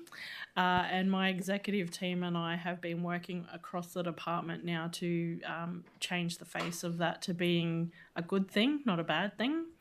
And that involves things like a lot of systems and processes and cutting red tape that way. One of the big things we did initially do was a mapping of decision-making in the regions.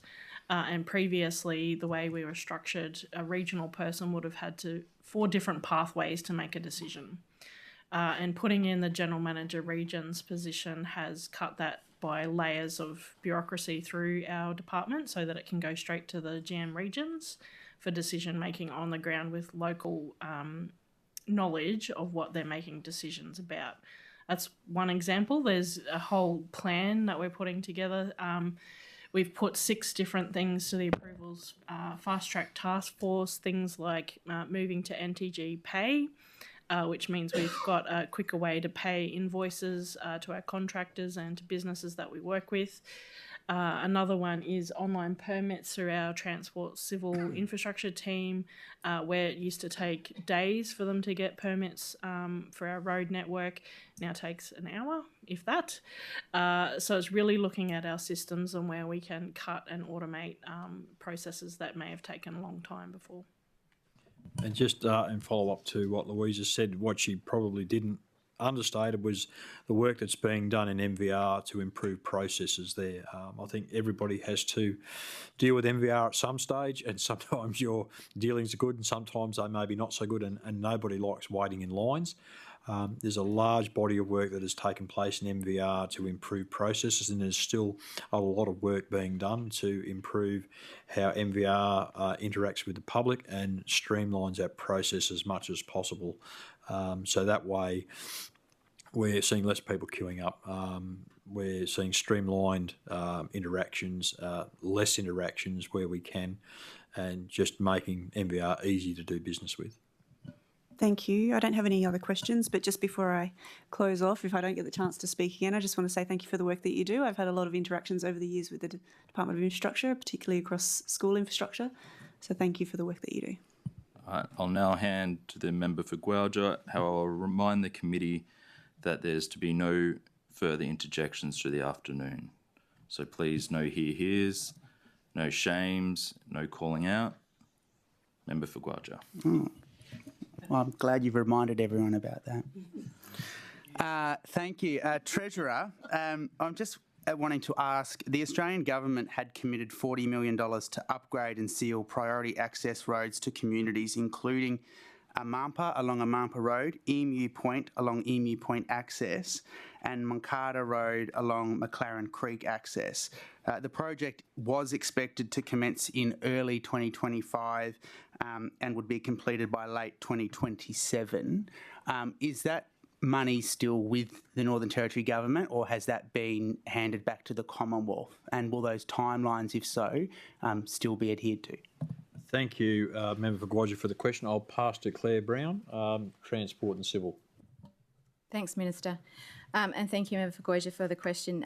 Yes, that program is still on within the existing program. It is what you're referring to is the Remote Community Access Roads program, and there's $50 million, which is a joint contribution between the Australian Government and Northern Territory Government. Yes, you're correct. So Amampa Road, the Emu Point Access Road, and Moncada or McLaren Creek Access Road was within that program. So within the 25-26 budget, there is $30 million identified for that, which is the scoping and design work, and then we're looking to then roll out those works. So the detailed design for the Amampa and Emu Point roads will be undertaken this year, with construction anticipated to commence within 26-27, pending approvals. So just to be clear, Emu Point and Amampa roads design to happen this financial period, with work then to commence the following financial year, and then the Moncada Road, McLaren Creek Access Road to start design next financial year. I'll have to take on notice. We'll potentially take on notice the exact start time for design. But yes, that's my understanding of the rolling out of those projects. I'm happy if I'll take that on notice, please. Yep. Member for 𝙍𝙀𝙀𝙀𝙀𝙀, please restate the question for the record. Okay. The Australian Government has committed $40 million to upgrade and seal priority access roads to communities, including Amampa along the Amampa Road, Emu Point along the Emu Point Access Road, and Moncada along the McLaren Creek Access Road. The project is expected to commence early 2025 and will be completed by late 2027. I know you're the Treasurer, but can the Infrastructure Minister please provide us with a breakdown of each project for design, completion and commencement? Minister, do you accept the question? Yes, I do. The question asked by the member for 𝙍𝙀𝙀𝙀𝙀 of the Minister has been allocated the number 2.6. Member for 𝙍𝙀𝙀𝙀𝙀. Thank you. Minister, how many legal matters has the department been in court for over the last financial period? Thank you, member, for the question. You'll have to give us a little bit of time to find that data. I believe that we do have it. More than happy if you'd like to take it on notice.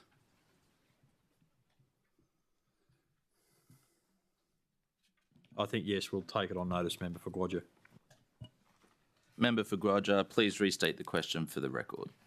Thank you. Can the Minister please outline how many matters the department has been before the court and the cost of those legal costs and the legal costs? Minister, do you accept the question? Yes, I do. The question asked by the member for 𝙍𝙬𝙍𝙬 of the Minister has been allocated the number 2.7. Member for 𝙍𝙬𝙍𝙬. Thank you. And Minister, one last question. The previous government had completed a review within the Department of Planning, Infrastructure and Logistics in line with the Aboriginal Justice Agreement around racism. Wondering if that review is still being adhered to by the department and implemented.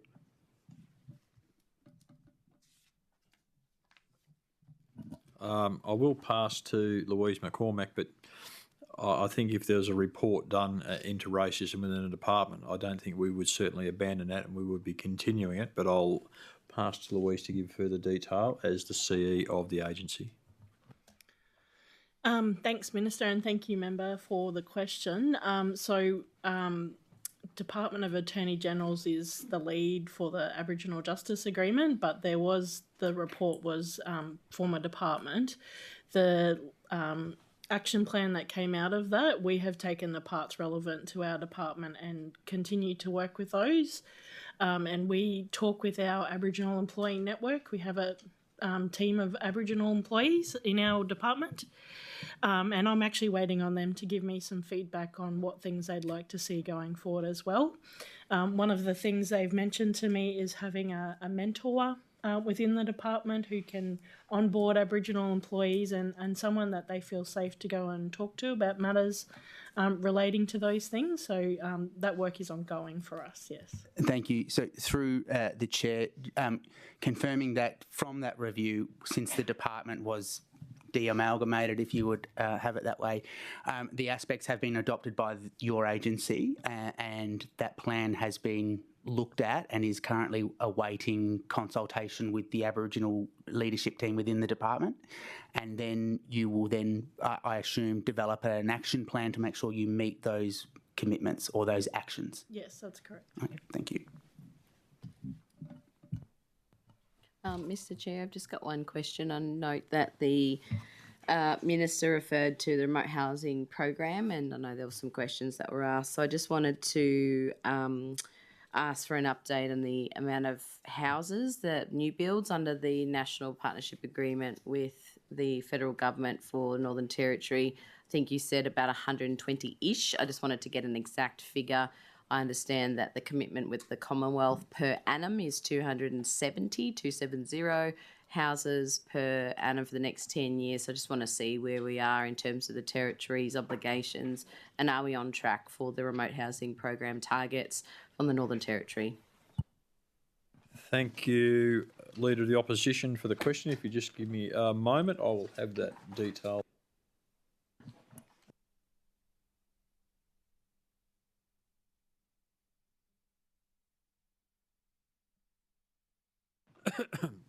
Okay, Leader of the Opposition, for the remote housing lots developed, the estimate was 227. New homes constructed for 24-25. Remote was 270, the estimate, and urban was 18. And actuals. Sorry, Minister, just the remote housing program. Oh, just the remote? Urban, thanks. Yeah. I have Ryan Coppola here. There he is. I'll pass. He's fast, and he's not even on wheels. He is good. I'll pass to Ryan Coppola, the acting GM Housing and Land Servicing, to provide a little bit more detail on your question. Ryan Coppola, General Manager for Housing and Land Servicing. Thank you for the question. I'm pleased to say that the works to date undertaken through the $4 billion remote housing agreement As at the 31st of March, we've completed 161 homes. In addition to that, we have a further 216 which are either committed in contracts or under construction.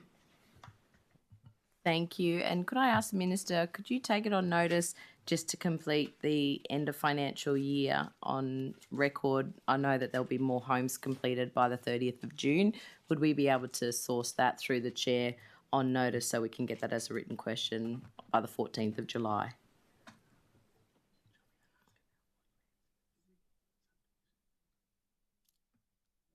Leader of the Opposition, I'm not sure whether if it's worth taking on notice. I know that at the end of the financial year, the department provides a report on the delivery of all homes done for the financial year. So I think that report will be produced on a specific date and will be available publicly. So I might pass again to Ryan if he has some detail on that.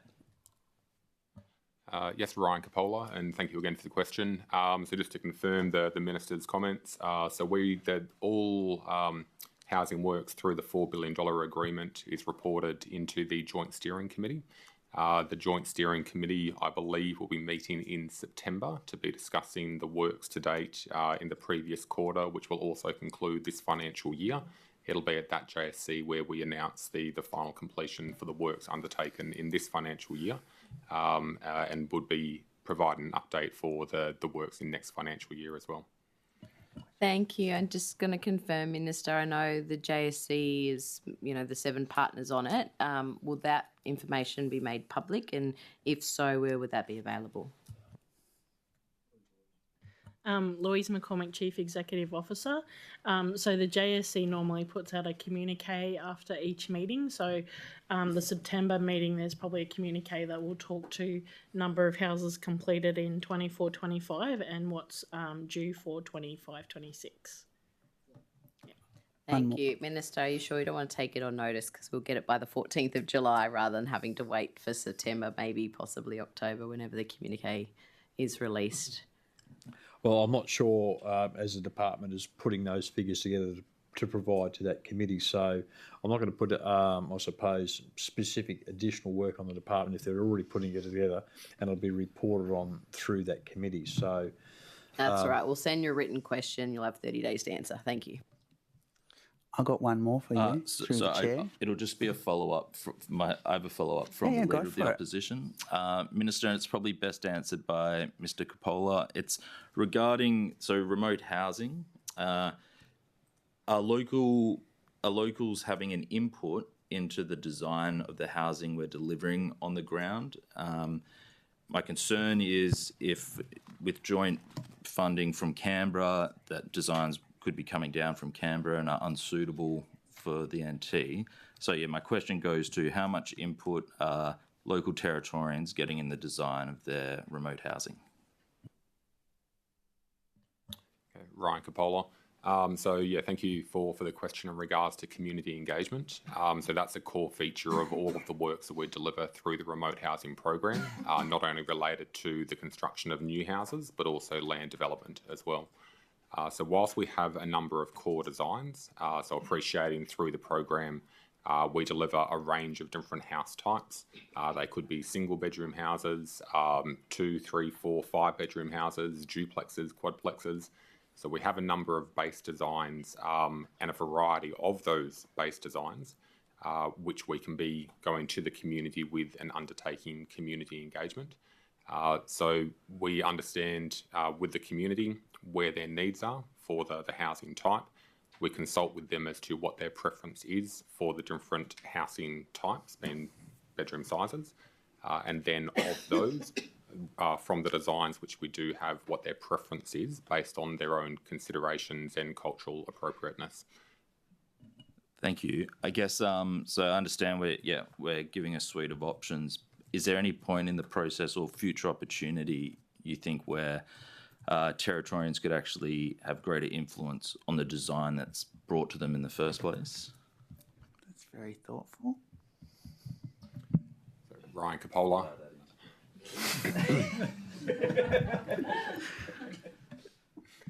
I can confirm and potentially put you at ease that the designs which we have, they have not come from interstate.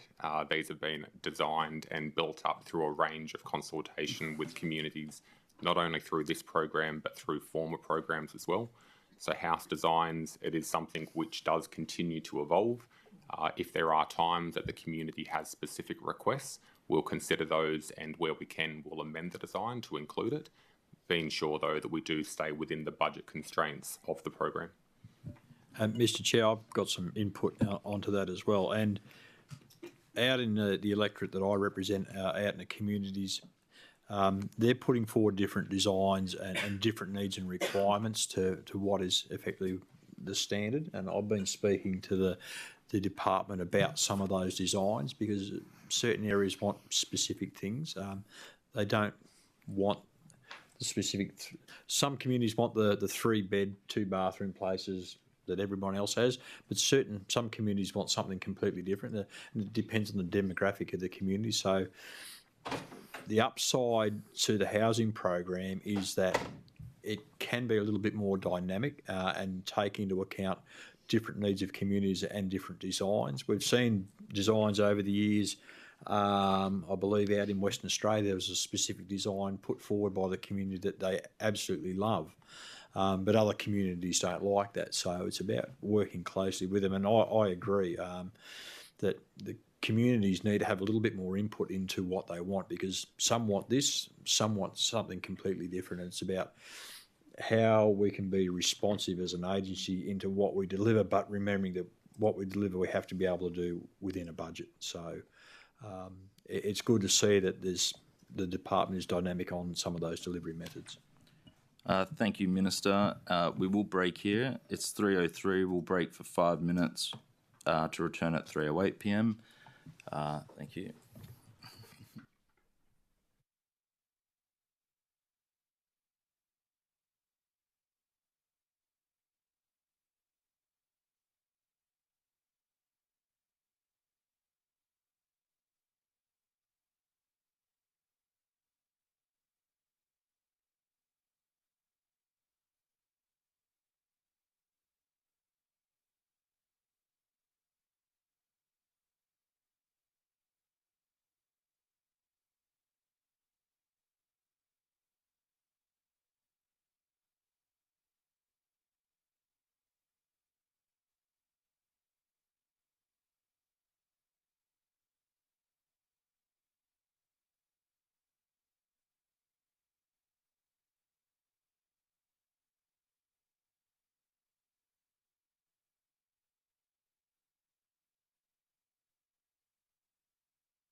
Time is 3:13 and we'll reconvene, Minister, and we are still in questions relating to the opening statement, and I'll hand over to the member for 𝙍𝙀𝙑𝙬𝙎.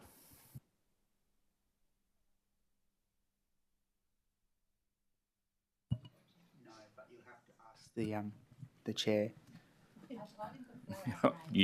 You did, and I forgot. Member for 𝙍𝙀𝙑𝙬𝙎, and I'll hand over to member for Johnston. Just a couple of follow-up questions on the housing design questions. So is this the right place to be asking questions about this, or is it with the Minister for Housing?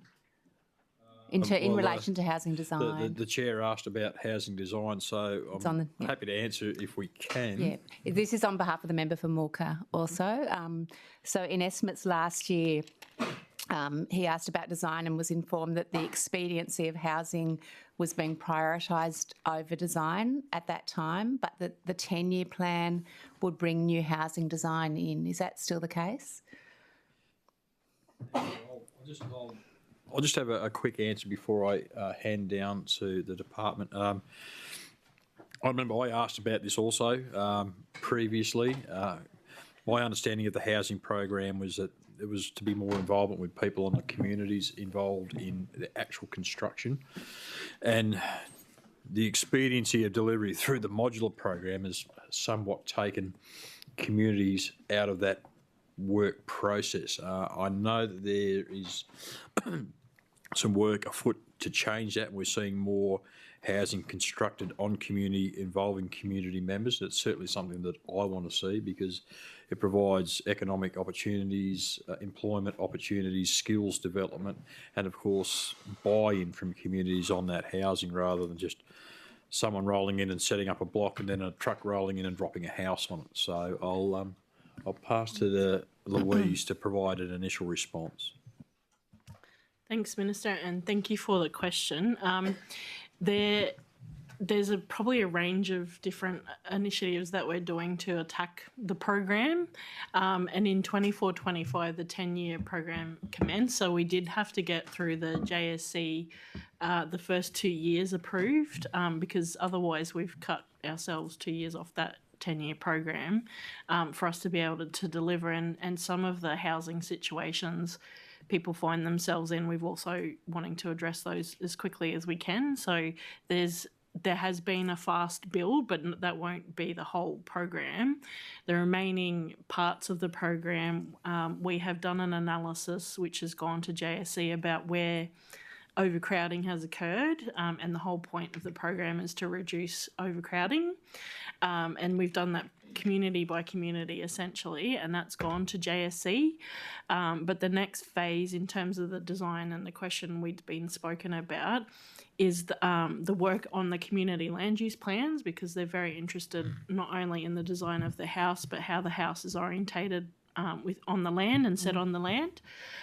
So that's the piece of work that we're currently undertaking whilst we still continue to build and construct at the same time. No, and you've highlighted some of the design flaws in the current housing, and I think everyone's aware of them.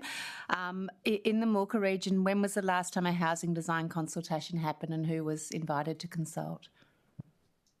Thank you. I'll pass to Ryan Coppola to provide an answer.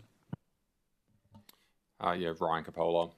So whilst I don't have the dates in front of me for the most recent community engagement, I can confirm that all houses which are delivered in all of the communities, then we undertake community engagement to consult on the community's preference for the range of designs, and that's completed before we even move forward with the procurement of the house construction itself. So again, whilst I don't have the information specific for the date, then the consultation is bedded into the program to ensure we hear from the community as well. And can you, when you say community consultation, who is it that you consult with? Ryan Coppola.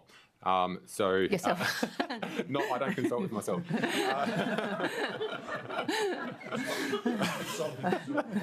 Quick consultation process. Well, you'd always be right. I do. We do seek the consultation. we do seek the consultation with the housing reference groups. So these groups consist of representatives from traditional owners as well as representatives from the community itself. These are empowered through the leases which are, have been undertaken or executed for the land that we're building on. The representation of each of those HRGs is formed as part of that lease as well.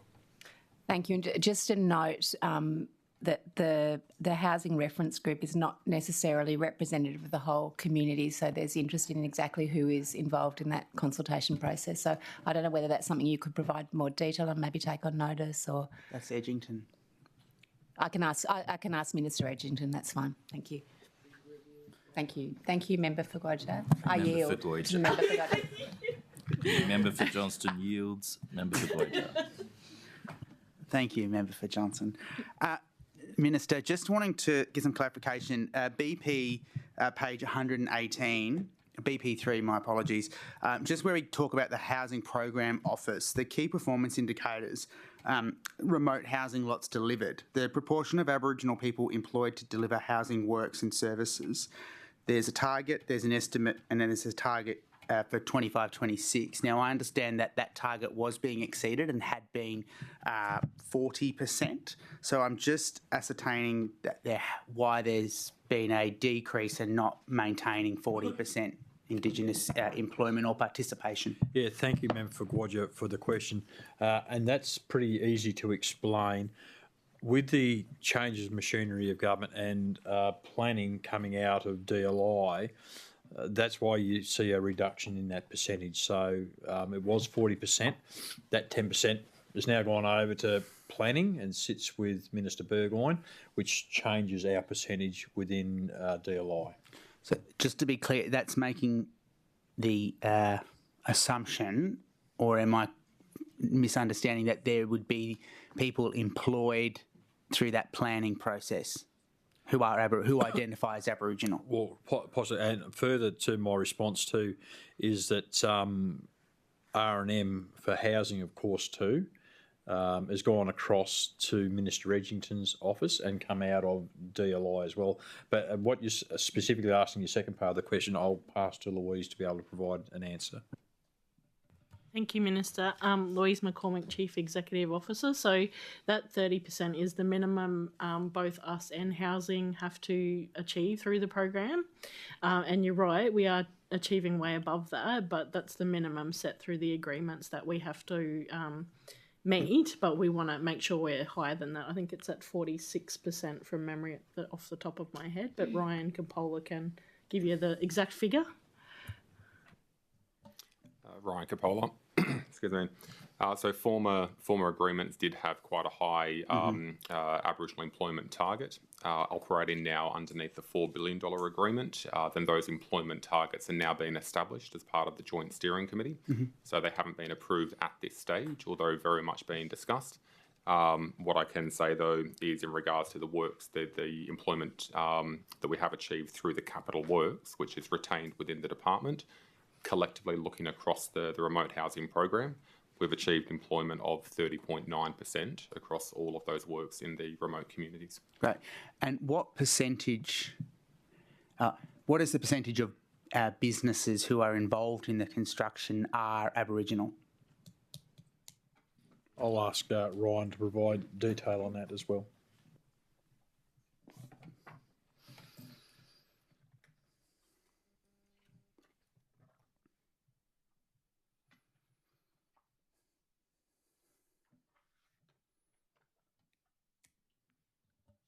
Ryan Coppola, and thank you for the question.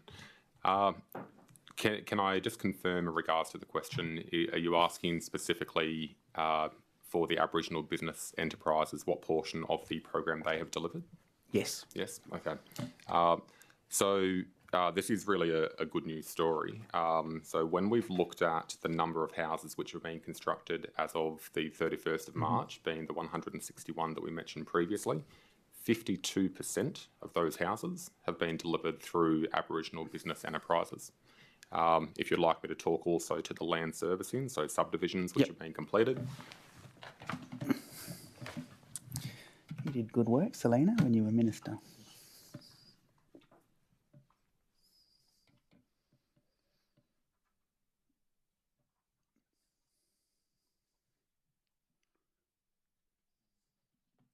Through the chair, while Mr. Coppola is doing that, might I pose another question to the Minister?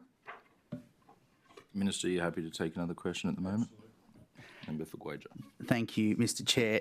Minister, I'm just wanting to ascertain for this financial period that we're entering, 25-26, what is the number of scheduled subdivisions planned across the Northern Territory, and what is the scheduled number of lots planned in the 25-26 budget across the Territory? I think it's just a really important question to talk about, noting that when we came to government in 2016, there were only 70 lots left to build on. So we obviously need to have lots available to continue the remote housing program. So if we can get a number on the subdivisions and the number of lots, that would be great as well, which I'm sure Mr. Coppola will probably answer as well. Yes, I'm sure they will. And I certainly know that we have an issue with the amount of lots available to deliver the program. So I know from the departmental level there is a focus for the next 12 months specifically on delivering subdivisions and lots, so we can deliver on the housing commitment, because that's the trick, is to make sure that we're in front on delivering lots and subdivisions, so that as we come in behind, we've got the housing ready to support that. We've been on the flip side of that, I believe, over the last 12 months, where we've had housing ready to go, but we haven't had enough lots of subdivisions to get that housing onto. So Mr. Coppola will be able to provide you some more detail. Thank you, Minister. Would you like me, before answering that question, would you like me to go back to your previous question? Thank you. And thanks for your patience for me to find the information. So specific to the lots which have been completed, speaking of subdivisions predominantly, so 60% of the lots which have been completed so far this financial year have been completed through Aboriginal business enterprises. So we have completed 67 lots in the form of subdivisions. In addition to that, we have a further 109 which are currently under construction. So of those 109 lots, we have 70% which are being delivered through Aboriginal business enterprises. And how many lots is that? That's 109 lots in construction at the 31st of March. And I can probably provide, I'll give Mr. Coppola a break. I actually have the data on the lots. The targets to be delivered over the next financial year is remote housing lots to be developed for 25-26. The target is 200. And of course remote homes 270 and urban homes 17. So we're endeavouring to deliver 200 remote housing lots in the next financial year. And are you able to provide the locations of those subdivisions?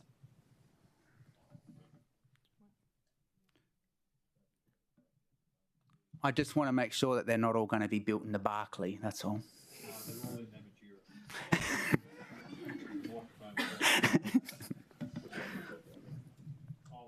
I'll pass down to Mr. Coppola. If we have the data, we'll provide it. If not, we may have to take it on notice. Ryan Coppola. So in the context of the subdivision program, if we appreciate that subdivisions, they don't just get built in one season. Often it's something which does need to be constructed over various financial years. So to answer your question, it may be best if I just run through the locations which are currently underway, because these will be the subdivisions which will roll into next financial year as completed works. In addition to that, I can also provide information to what's currently under design, which means that the next financial will be moving into procurement. Yeah, I'm happy if you want to take it on notice and provide the report with both of the figures back. I've got the information in front of me if you'd like me to run through it. Sure. Okay. So speaking specifically to the subdivisions under construction at the moment, as of 31st of March, we had 3 lots in 𝙍𝙀𝙇𝙀𝙑𝙬𝙎. We had 30 lots in Maningrida. We had 6 lots under construction in Minyeri. Yeah. Sorry, Mr. Chair. That is very exciting. It's a positive interjection. With more on the way. 40 lots in Umbakamba. 30 lots in 𝙍𝙀𝙬𝙀𝙬, and that tallies up to 109 lots under construction. Okay. So now to note that we're also in design for additional lots. Yes. So we also have we're currently in procurement, for a further 21 lots in Minieri. I'm happy to say that this is post 31st of March, but we've recently awarded a contract for 60 lots in Milingimbi. Additionally, I'm also happy to say that we've just awarded a further 47 lots in Maningrida. But there are no subdivisions in Central Australia. So at this stage, that is correct. However, speaking earlier to the Minister and to Louise's point in regards to the $4 billion program, so one of the main objectives for the $4 billion remote housing agreement is to be halving the initial levels of overcrowding. As Louise has highlighted, within the department there has been a wealth of work in regards to creating what that 10-year program would look like, which essentially defines where the housing need is per community, as well as what land servicing is required to deliver that housing need. So at this stage, the reason why the communities which have released for tender are not in the central region is because they're waiting for the Joint Steering Committee to approve that 10-year program. Upon receiving the approval, we can then start moving forward with the community consultation and the design phase for future subdivisions. And through the chair, thank you, Mr. Coppola and Minister. Does that mean the JSC approvals would then ideally be in September this year? Is that the time frame that we're waiting for? Yeah, my understanding is that meeting will then do those approvals for what the future looks like for us, hopefully more in the central region. My mistake, in June this year, we should have those approvals from that committee. June as in like June now? Okay, we'll keep an eye out. And Minister, are you able to provide a number on the number of scheduled new builds in urban centres across the Northern Territory? Whilst we get the specific detail, I know for the target for 25-26 for new constructed homes urban is 17. The estimate for 24-25 was 18.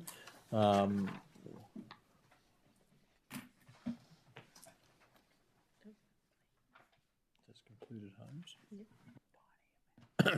So completed homes as at 31 March 25, that's the entire program is 100.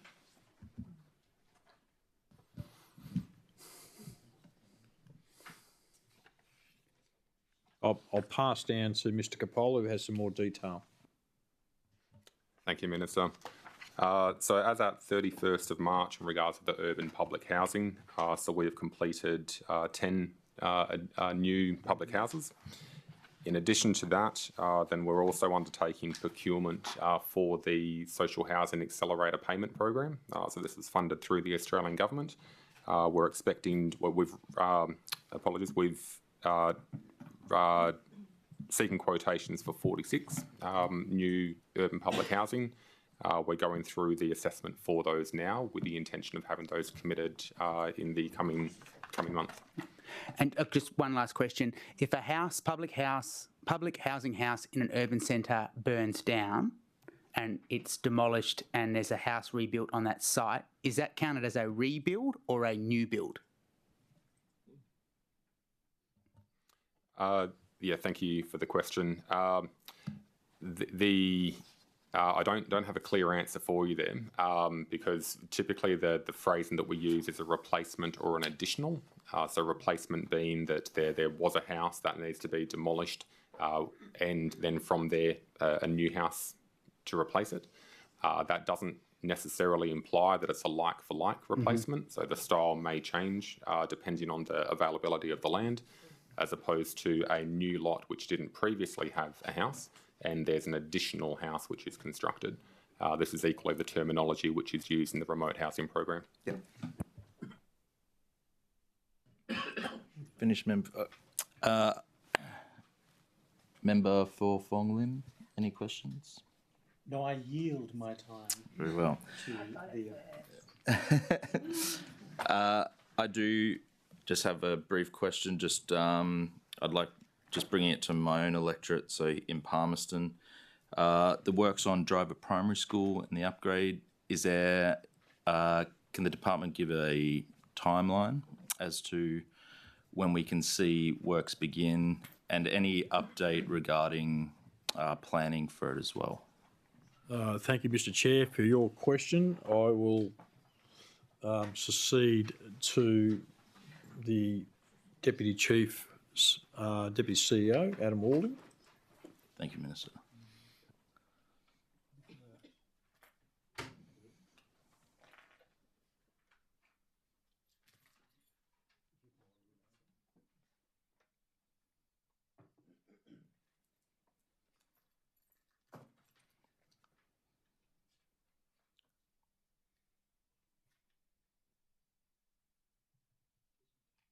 Driver Primary School, Kiss and Go. Yep. Adam Walding, Kiss and Go. So Driver Primary School, Kiss and Go, completion due August 25. Fantastic. Thank you. Are there any further questions on the opening statement? The committee will now proceed to consider the estimates of proposed expenditure contained in the Appropriation Bill 2526 as they relate to the Department of Logistics and Infrastructure. Are there any agency-related whole-of-government questions on the budget and fiscal strategies? Leader of the Opposition. Sorry, Mr. Chair, just confirming, we on 9.1? No. 9.2, sorry. No. So we just finished questions on opening statement. Yep. So I'm now moving to if there are any agency-related whole-of-government questions on budget and fiscal strategies.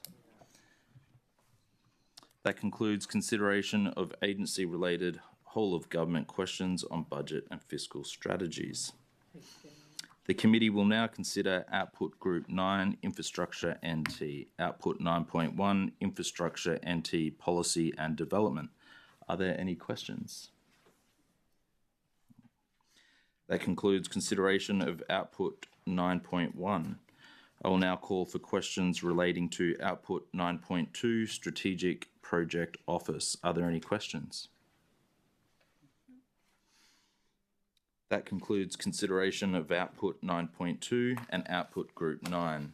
The committee will now move on to Output Group 10, Infrastructure Investment Program Support and Delivery. Output 10.1, Infrastructure Investment and Delivery. Are there any questions? Yes, Mr. Chair. Leader of the Opposition. Thank you, Mr. Chair. Minister, what percentage of allocated funds have been contractually committed and how much remains uncommitted?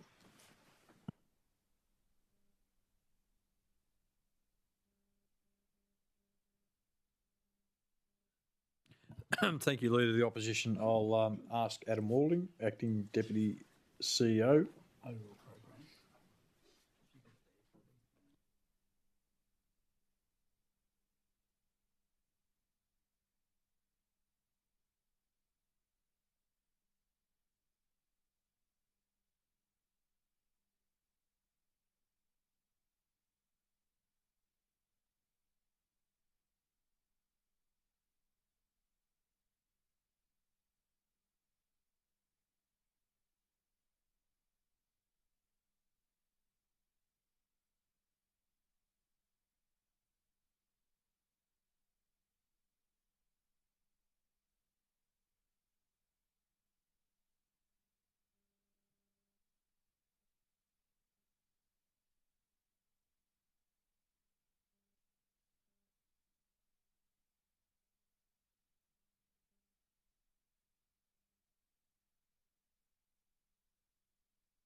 Leader of the Opposition, we don't have that data here at hand. We can take the a question on notice and may be able to provide that information back before the end of the session.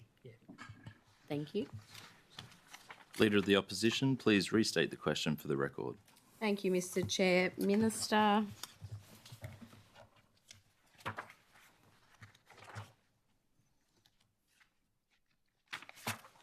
What percentage of allocated funds have been contractually committed and how much remains uncommitted?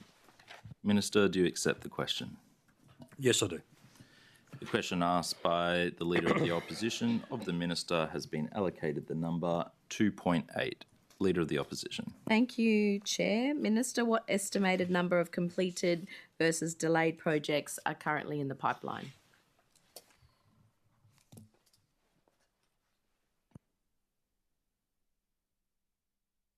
Again, Opposition Leader, we don't have that data to hand. We're happy to take that question on notice. Thank you. Through the Chair, can I repeat the question? Yes, Leader of the Opposition, please restate the question for the record. Thank you, Chair. Minister, what is the estimated number of completed versus delayed projects in the current pipeline? Minister, do you accept the question? Yes, I do. The question asked by the Leader of the Opposition of the Minister has been allocated the number 2.9. Leader of the Opposition. Thank you, Chair. Minister, are there notable delays or cost overruns in major projects under the current program? I could safely say yes, there probably are, and I will pass to the CEO, Louise McCormick, to provide some more detail. Thanks, Minister, and thanks, Leader of the Opposition, for the question. I can say with all certainty there definitely has been many cost overruns. And the construction industry itself, I've discussed this with them because every project we've been tendering within the last 12 months, I would say, has gone significantly over the budgeted estimate that we have done internally as a department. Many of the feedback that I've received from industry is that the level of risk we've been putting into our tenders means that they're pricing that risk into the tender. So that's why we want to relook at how we're packaging, how we can de-risk what we're putting out to tender to try and rein those costs in. And I can probably point to a number of major projects where these cost overruns have occurred. I mean, Shiplift is a big one. And that one, there are many reasons for that, and there's a Parliamentary Accounts Committee to look into that in detail. But labour costs alone have risen. It's not just here in the NT. The material costs, steel in particular. If you have a look at Infrastructure Australia's market capacity report that they released in December 24, NT's steel demand, for example, is 7% of the total national demand of steel, which is more than ACT and Tasmania combined. And we have no steel providers here. So even the logistics costs of what we're building has increased. So I can say with all certainty the construction costs definitely have increased. I just have a follow-on question from that one. So when we're hitting cost overruns, is it at the point of tender? And I asked the question, it seemed throughout the industry in the private sector, you'll tender, you'll give your price, and you get locked in contractually to that price. So at which point is government overrunning? Is it when we first go to tender and we find out the numbers estimated were far off? Louise McCormick, Chief Executive Officer, thank you very much for the question. There are multiple reasons why they're going over cost, and market conditions change all the time. So at one point in time, probably 2 years ago, we're actually getting very close because the market was very stable, rates weren't going all over the place. Other issues are scope creep, and we are working across government to make sure that scope is known, is accountable for their scope. So that's a new internal change that we'll be making to make sure that that scope creep doesn't occur across projects. And I've said to Cs they may want outcome A, but when it gets down into their agency, they say they want widget A, B, C, D, and E as well, which obviously impacts on time and budget. So there's those impacts as well as the ones I mentioned in terms of market capacity. I suppose in support of what Louise is saying is one of the reasons we've looked at the entire program and done that reprioritisation, because, as I've said ad nauseum, when you're using old scope and old costings, they're not relevant to today. So that's why when we're doing any of our new projects, is we've got to make sure that we've got appropriate scoping and it's solid, and stop the scope creep, but of course appropriate costings related to those projects, so that we don't see these cost overruns over and over and over again.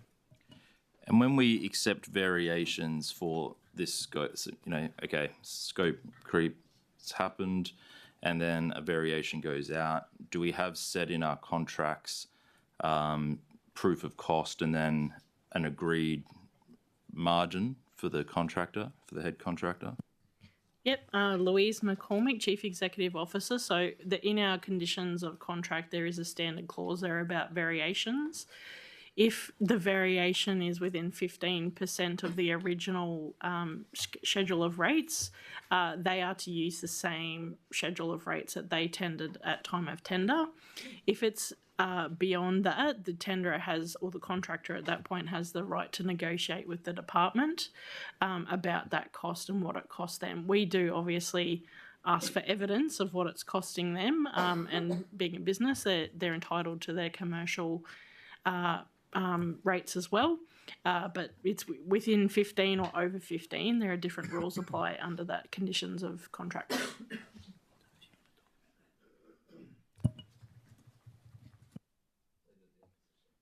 Thank you, Mr. Chair. Very interesting, because I think it's, something that the Treasurer always blames the former Labor government, that costs blow out because of mismanagement, but actually material costs are very expensive, and we've just heard that through the answers. So thank you. Mr. Chair, my next question to the Minister. Minister, are you going to continue some of the work that the former government produced in Budget 2024-25 around remote police infrastructure, for $143.5 million around the infrastructure, and also including housing upgrade program?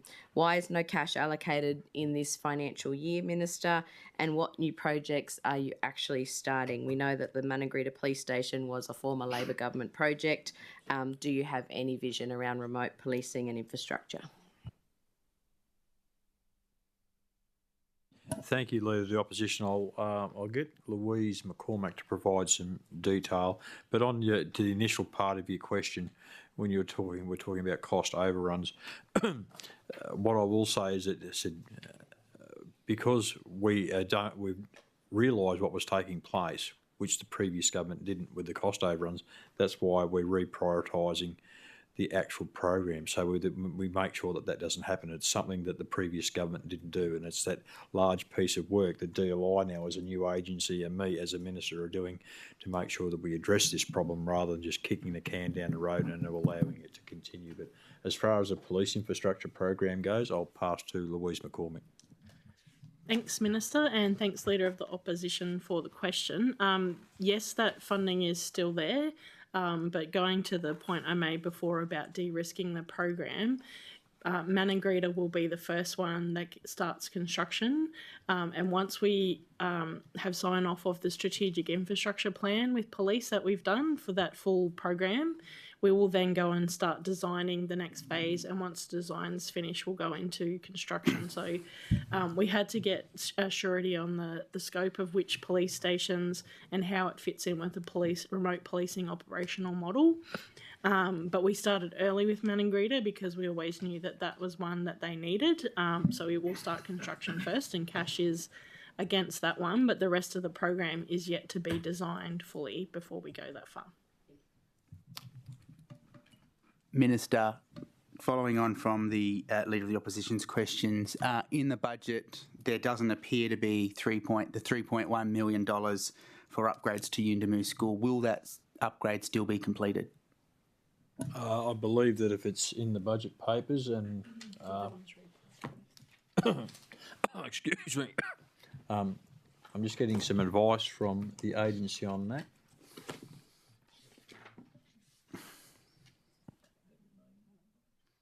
I'll just pass to Adam Walding, who has the information on that particular project. Yeah, Adam Walding, Uibo school upgrades, that's part of the 𝙍𝙀𝙑𝙬𝙎 agreement with Department of Education, so they're still continuing with that piece of work. That piece of work's through design. From memory, we've got some issues with water allocations and things like that with the design. Once that's finalised, that budget and that agreement, once it is executed with Education and 𝙍𝙀𝙑𝙬𝙎, then we'll proceed with the works, and we continue to work with Department of Education on that one. Thank you. And Minister, it appears that there's been a $3.83 million reduction in essential headworks infrastructure for residential, commercial and industrial land in 𝙍𝙬𝙑𝙬𝙎, a community that obviously holds significant opportunity for economic potential, historical, political and cultural significance. Can you confirm if that is the case and that project has been cut?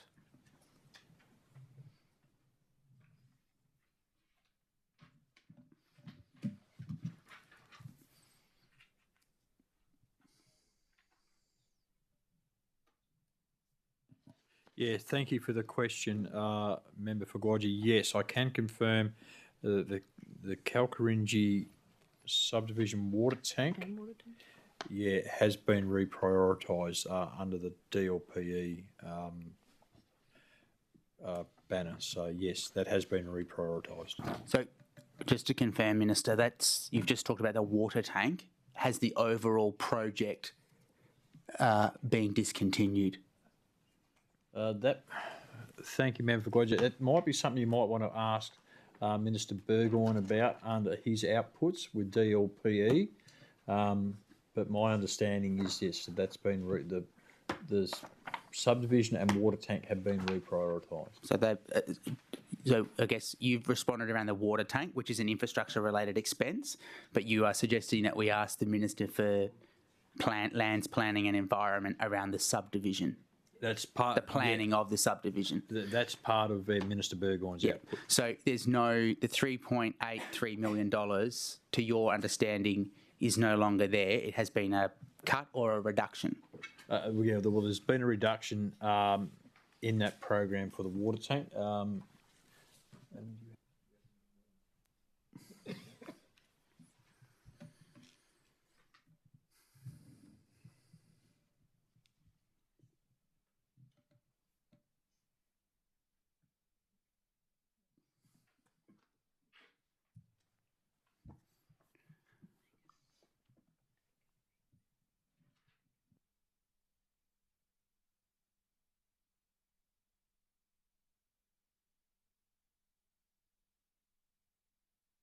Yes, so Member Fotis, there's been a decrease in the budget for the 𝙍𝙬𝙑𝙬𝙬 commercial industrial development.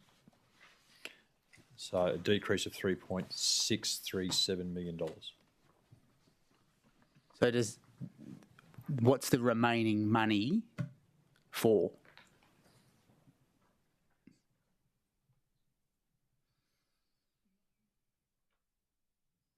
Yeah, thank you, Guy. Yeah, Member Fotis, that will be something you may need to ask Minister 𝙍𝙀𝙬𝙬𝙬 under his output of DIPL of what that remaining money is for.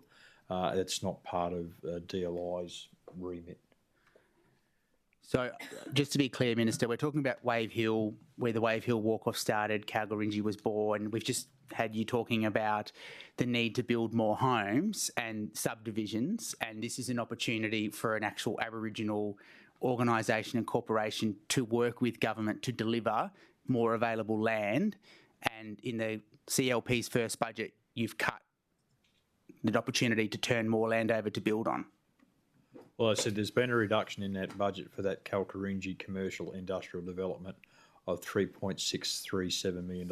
I'm unsure what remains in that program and what it's for. That sits with Mr 𝙍𝙀𝙬𝙬𝙬 under DIPL. So there's been a $3.6 million cut.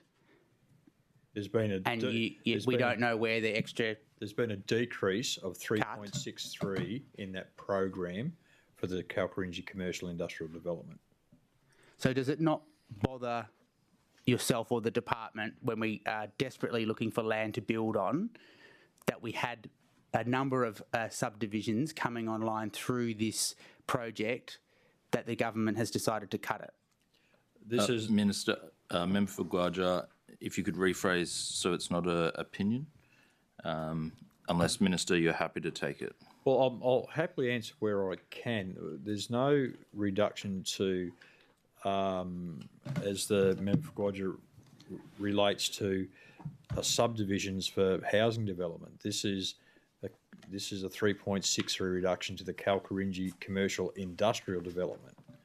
So this has got nothing to do with, that I'm aware of, development of lots for residential. So I don't know how you can conflate an industrial development, a reduction in industrial development with housing lots and availability. Well, Minister, you may want to go to 𝙍𝙬𝙍𝙍𝙍𝙍, where they have physically shown us where this subdivision would have delivered a number of residential lots. So I guess my question is to the department is what was the formula or what criteria was adopted to resolve to make this decision?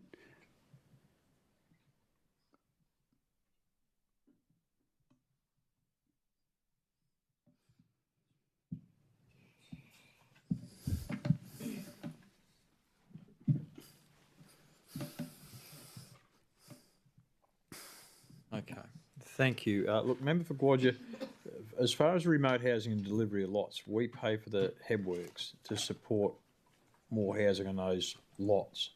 This reduction is to commercial and industrial development. So we seem to be talking about two different things. So what is the rationale behind this decision to cut $3.6 million for this subdivision? This is not for a subdivision for housing. We're talking about... But you're the Minister for Infrastructure. Surely you can answer the question. No, I'm trying to get an understanding of what question you're asking, Member for 𝙍𝙬𝙍𝙍. Yeah, so the question is, the decrease there's is in headworks. commercial industrial development, commercial industry development, not residential lots. So I don't understand. So the whole 𝙍𝙬𝙍𝙍𝙍 subdivision project was a whole piece of the Gurindji Corporation putting together commercial land, residential land, all bundled as a subdivision. There was money allocated there to do a subdivision. This budget has cut $3.6 million for the subdivision. So what is the rationale? If it's for commercial, then why has that decision been made to not fund an independent, community-controlled organisation to deliver economic opportunities? Thank you, Member for 𝙍𝙬𝙍𝙍. Just some more information to hand, and I'll get Louise McCormick, the CEO, to provide some more detail. Thank you, Minister.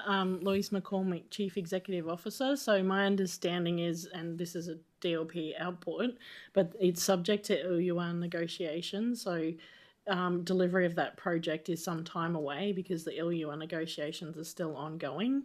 My understanding is once DLP have finished those 𝙍𝙬𝙍𝙍 negotiations, it is to come back to government for consideration. So, Minister, is it the position that this subdivision will be funded upon the completion of an 𝙍𝙬𝙍𝙍𝙍? Well, based on the information that we've just provided, and I said I can't make decisions for DLPE because this is their project.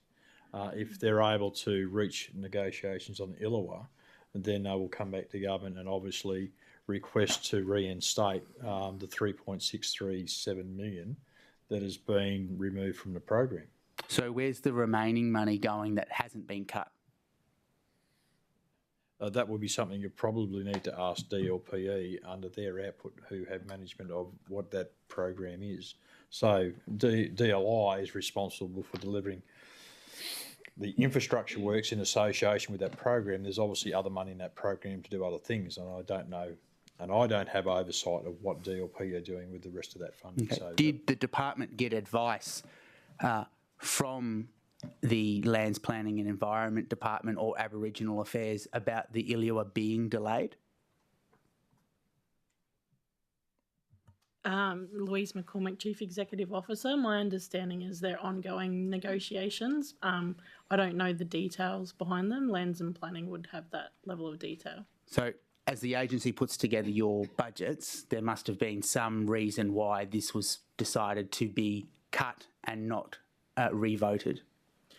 Yes, so they did say not within the next 12 months that ILUA would be sorted within And those 12 who months. provided that advice? DLPE. Thank you. Leader of the Opposition. Thank you, Chair. Minister, can you please confirm that the CLP government has maintained the budget for the $20 million upgrade for the Phelp River crossing on the 𝙍𝙀𝙇𝙀𝙍𝙍 Road? My understanding is that money for that bridge has been reprioritised. So does this mean it's been cut completely, or is this one of the projects that will be tabled to the committee through the written responses of projects that don't exist anymore under the government? Well, I know that this project has been reprioritised. There's work still going ahead with the road to 𝙍𝙀𝙇𝙀𝙍. I believe that is on program now and it is cashed as well. We'll have to come back at some stage and relook at the scope and program for that bridge. At the moment, the level of cash available doesn't allow us to support all the infrastructure programs, which is why we've had to reprioritise a number of them, and that project being one, so it may be revisited at another time. So there was cash against this project and there was significant work over the last 2 years for this particular project. So you're saying now that it's been completely canned?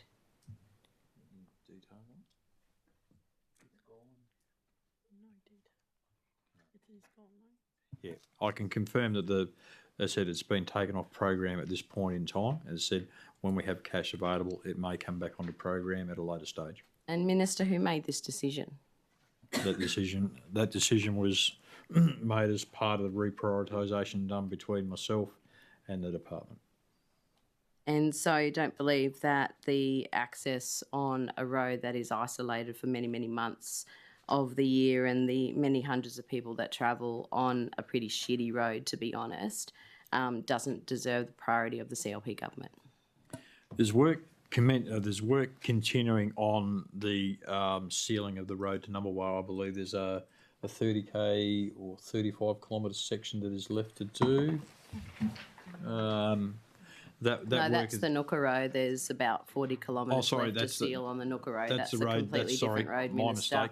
Talking about the Phelp River crossing, which sits on the 𝙍𝙀𝙇𝙀𝙍 Road. Okay, so it's that's about 60, 70 kilometres from Nooka. Between Nooka and 𝙍𝙀𝙍. Yes, okay. Correct. Yeah, so at the moment, I can confirm that project has been taken off program. And I said if we're going to bring it back onto program, it will be assessed. I said the scope checked and, of course, the costings as well, and then we'll do a cash allocation at a later stage. But at the moment, it's been reprioritised amongst a lot of other projects from the program. So the 2 years of work that the department's been finalising and designing and scoping this particular project has then been wasted. So contractors or department staff, public servants who've been working on this project, it's been a complete waste of time. No, absolutely not, Leader of the Opposition. The work that's been done by the department will remain, and that'll be used when the project again is rescoped and recosted at a later stage. So the work that's been done to date certainly won't be wasted. As I said, yeah, it will be when required and when able to, when it can be delivered under the cash allocations that we have at the moment. I said that cash allocation is restricted, and a lot of other communities and a lot of other roads are not getting up straight away in the next financial year or the financial year So after. despite having cash against the project, it's still been cut? Sorry, I've got the microphone back on now. I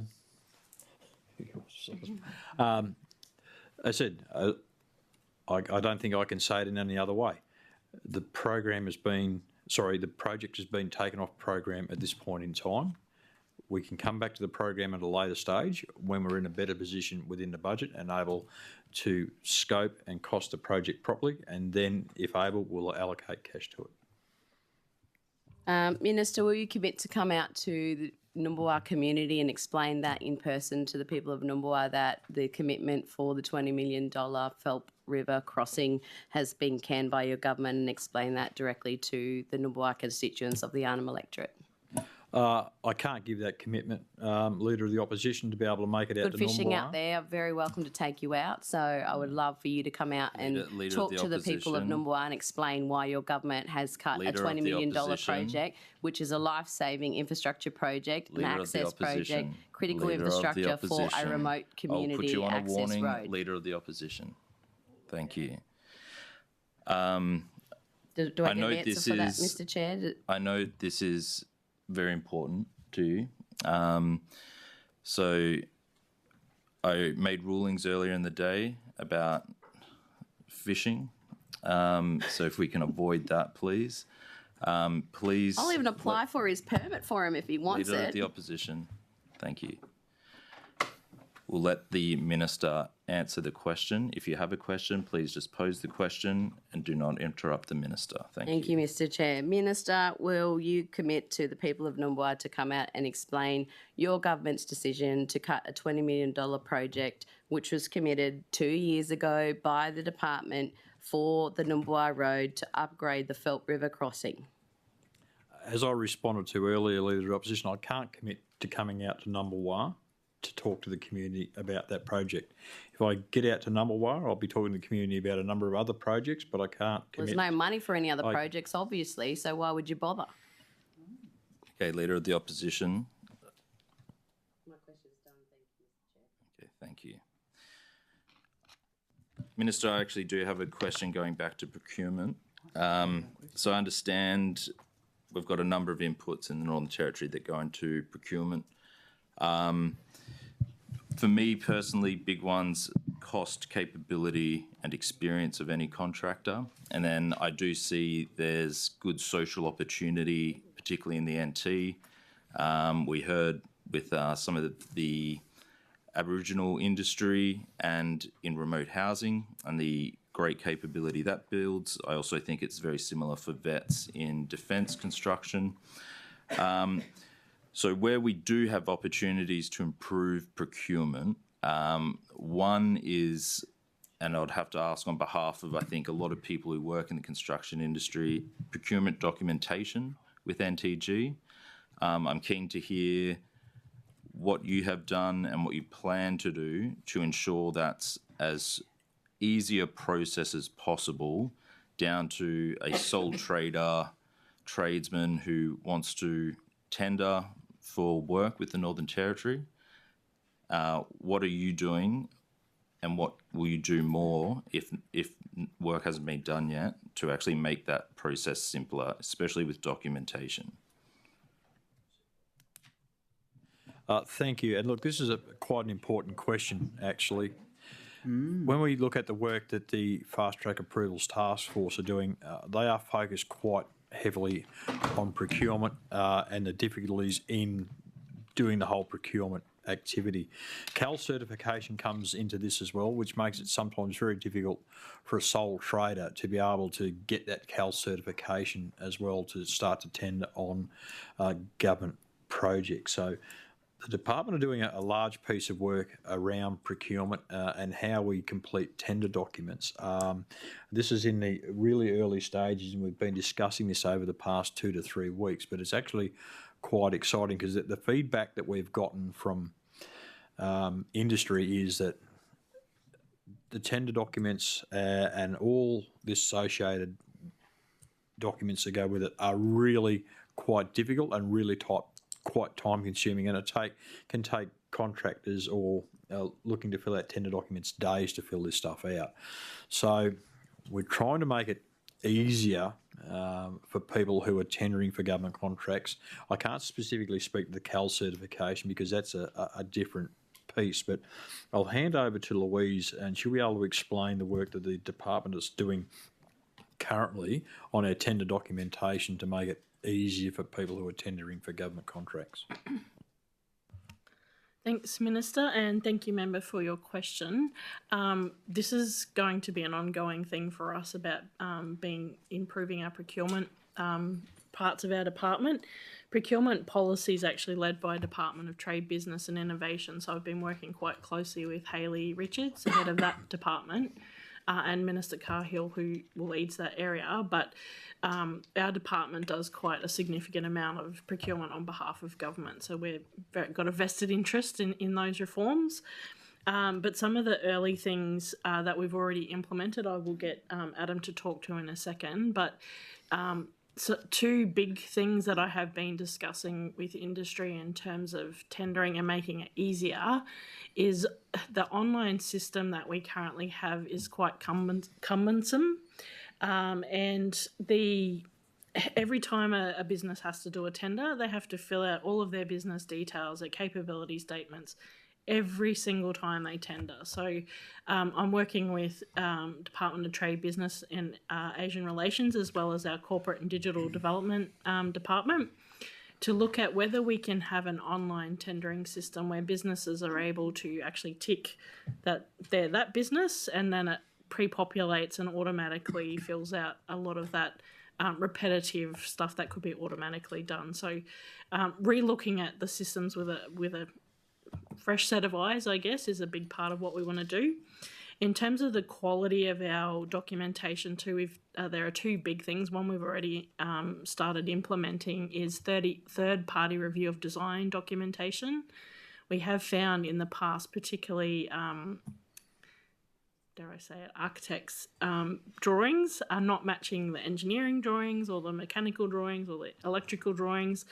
Is having a third-party review of those documentation to ensure that the design has consistency throughout the set of documents and the buildability of those for contractors trying to build it on the ground. So we've implemented that very early on, although the process behind it we're still working with industry on. And the other thing is looking at our technical specifications and actually going to a standard set of technical specifications so that everybody goes into the tender and construction knowing exactly where they stand, and they're not bespoke to every single tender that we do. So that should hopefully also cut down time in terms of tendering, but it also is a known playing field for everyone, including within our department, that doesn't change every time. But there are some more early things that Adam can talk to. Yeah, and I've got to talk up. Adam Walding, Deputy CE. We've done a number of things over the last 12 months in continuous improvement with the procurement team. We've attended some roundtables with Minister Cahill on some of the procurement functions, and we meet regularly with the Institute of Architects, CCFNT, Master Builders, and we take that feedback from organisations all the time. We've recently changed some of the questions and some of the responses that come through, so it's more targeted, specific to the tender. It's not a generic type question, to try and make it more specific. We address the timing as well with the tenders. The biggest complaint we get is the time that it takes to respond. So we're trying to make those responses simpler and more targeted so that it's not waffles or pages that we've got to assess and then take the time to assess and make sure it's there. Feedback we got back was we've asked for additional documentation on such as quality plans through the tender stage, whereas if a company can provide the evidence that they've got a quality plan, we'll ask for that plan on award. So that again cuts time on procurement time to do it. Just further onto sort of construction contracts that we've awarded to territory enterprises, I suppose, whilst we're in that space, 99.58% of all Tier 2 to Tier 5s go to territory enterprises. And so that's a good news story, which equates to 99.8% of value. And that's for last financial, 1 July to 31 March, I'll get there. So the reforms are through. We're continually working with the contractor performance scorecards as well to get the quality, ensure that contractors have got their reports, and then we can use that for past performance, improving past performance on our jobs as well. So that's a continuous improvement piece as well that we put through. Thank you. My next question, there's two parts to it. So one is there current weighting to what are the current weightings in procurement? Yeah, at the moment, under the policy documentation, and again, the policy set by TBAR, so we work with that team very closely. So value for territory assessment is 30%, and price is 30% as well. The others are adjusted dependent on risk or what the procurement plan identifies, and so we can change the values on the others, but the other two mandatory ones. I guess so. Do we have like a women engagement policy? Is that part of procurement? Louise McCormick, Chief Executive Officer. So at this point we don't, but as we've signed up to the federal funding agreement for land transport infrastructure, and under that agreement there are new targets that we have to meet in terms of diversity, including women in construction, as well as our other targets that have been there for a while in terms of Aboriginal employment and engagement as well. So it is a newer thing for the department, but we have got that as part of that agreement. Yeah, I'm now going to throw like a curveball with that as a follow-up. So these things, these things are good, and especially larger companies who have the ability to do it. My concern then is for small companies, particularly even if you're a sole trader and you're a guy,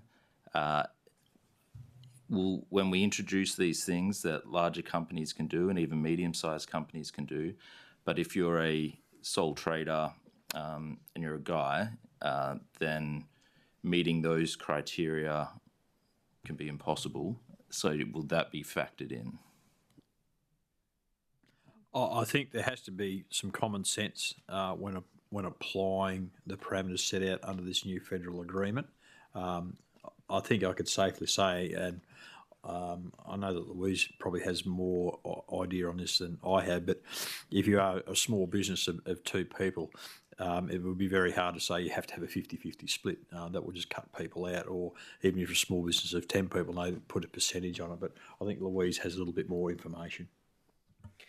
Yeah, the Minister's absolutely right. It is a common sense approach. And even when we first introduced the Aboriginal targets, we did have many discussions with the Commonwealth about the pool of people may not actually be there to start with, and you've got to grow that over time. So there is a common sense approach that we'll need to apply to that. The other thing is, under the land transport program, they tend to be the bigger sort of medium to larger size projects. So it wouldn't apply holus bolus across the entire program. It's more about how can we uplift industry over time, I guess. Yeah, thank you. Yeah, it's just making sure that it doesn't disadvantage other people as well with it. Point of order, through the chair. Estimates is actually about the opposition and the independents asking questions. You are all members of the government. You can ask questions to your ministers at any time. The independent member has not been awarded the opportunity to ask a single question, and the opposition have more questions when you can walk into the office of your minister at any time. Stop coming here and playing games and asking Dorothy Dix's. You're on a warning. Let the opposition and independents do their job. If you don't stop speaking, you're on a warning. Member for 𝙍𝙀𝙑𝙬𝙬, that was just the most unnecessary outburst. Your questions are unnecessary. Member for 𝙍𝙬𝙬, I will remove you for 1 hour. It was completely unnecessary. We've gone through the whole day very respectfully. I have a background in the construction industry. I'm very interested in how we procure and making sure that is the best procurement policies going forward. There'll be no more interjections. If you do, you'll be removed straight away. There will be no more warnings. You'll be removed. My line of questioning is finished. Member for Johnston, do you have a question? I do, thank you, Chair. Just to check that I'm at the right output, my questions are in relation to Alice Springs Youth Detention Centre and Holt's Youth Detention Centre. Yep, thank you. So in 2024-25, how much was spent on Alice Springs Youth Detention Centre and Holt's Youth Detention Centre for repairs and maintenance?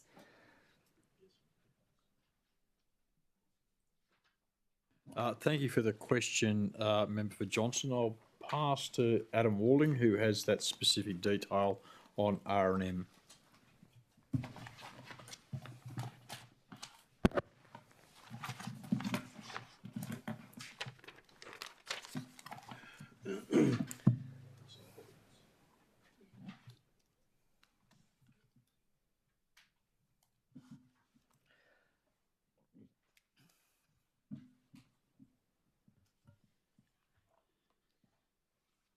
Adam Walding, thanks for the question, Member for Johnson. These figures are for 1 July to 31 March for repairs and maintenance.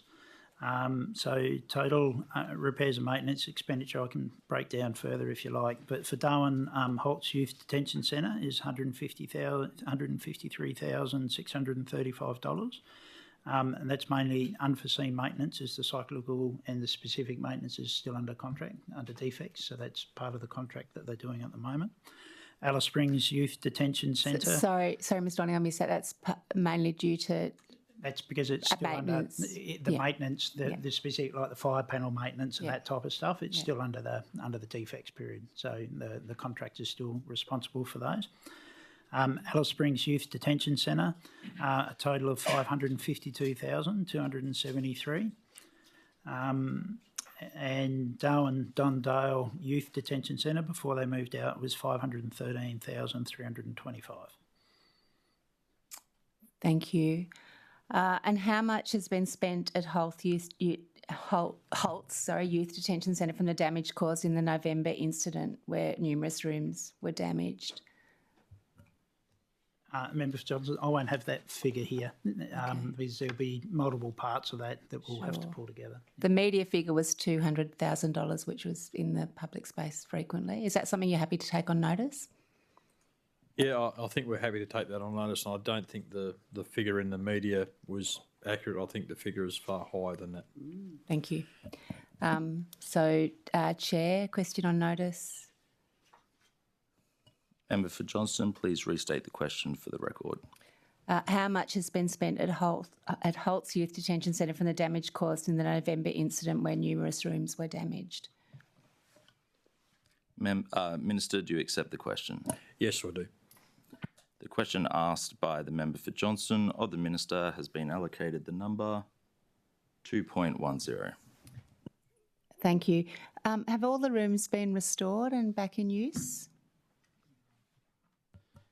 Yeah, Member for Johnson, as far as I'm aware, yes. Okay, when I was visited in March, there were still some rooms where wall plates had not been repaired, and as such, those rooms weren't available for use. Has that been corrected? Yeah, I can follow up, Member for Johnson, but as far as I'm aware, yes, we redid a heap of the wall plates, so we've got stock on hand now, so it'll be normal process to fix that and have those repairs done. Thank you. Member for Johnson, it might be, because that's quite an operational matter. Yeah. Maybe you could ask the Minister for Correctional Services, who'll be here tomorrow. Yep. I'm certain that they're listening in, and they may be able to provide you with a response. Thank you. What was the final cost for the construction program for Holt's Youth Detention Centre?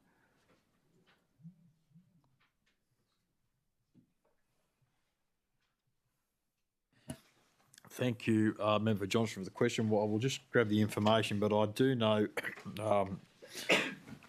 off the top of my head, I think the initial budget was only 25 or 30 million, and that became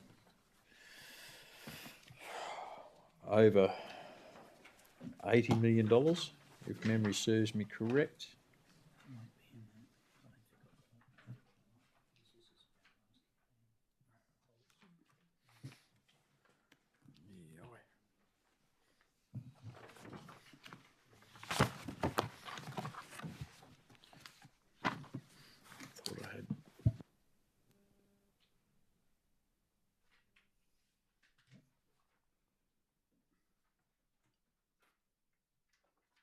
Bear with us, Member for Johnson.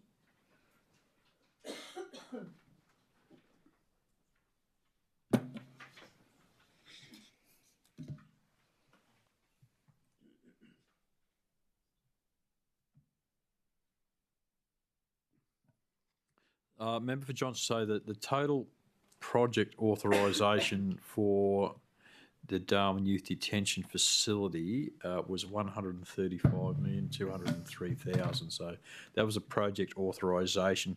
That's not actual cost. If you wanted to, we can take that on notice and probably provide that before the end of the session. Yeah. Thank you. And the final costs for the construction and refurbishment program for Alice Springs Youth Detention Centre?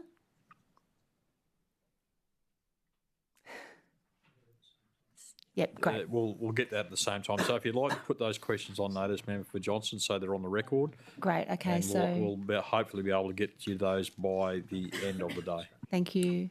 Member for Johnston, please restate the question for the record. What was the final cost for the construction program for Holt's Youth Detention Centre and the construction and refurbishment program for Alice Springs Youth Detention Centre? Minister, do you accept the question? Yes, I do. This may The question asked by the member for Johnson of the minister has been allocated the number 2.11. Member for Johnston. You may also need to find this information, but what additional budget has been allocated to refurbish Alice Springs Youth Detention Centre to a women's prison? Thank you for the question, Member for Johnson. We do have that data. It's part of the Corrections Master Plan, I believe.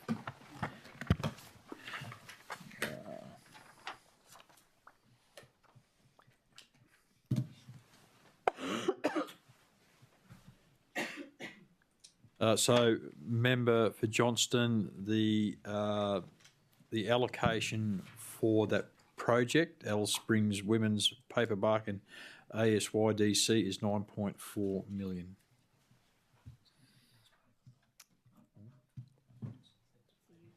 That includes paper and the women's. It's the same thing. That's for paper bark.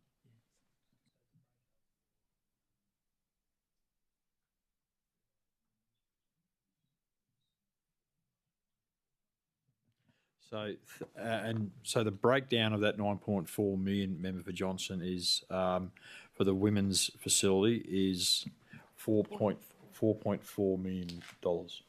So that was refurbishment for the youth detention facility. Thank you. That's correct. And given young people were moved out in January, is it being used as a women's prison currently? That's probably a question best asked of the Minister for Corrections. Sure. So. And just on that question, that $4.4 million, that includes upgrades to the fire panel to make it meet requirements. So, yeah, so that was the change in numbers. The original facility had a capacity of 24. Of course, with the change to a women's facility, that's been increased to 48. So there's a requirement to do the fire upgrades to deal with those numbers. So part of that 4.4 million was fire panel upgrades. Fire upgrades, yes.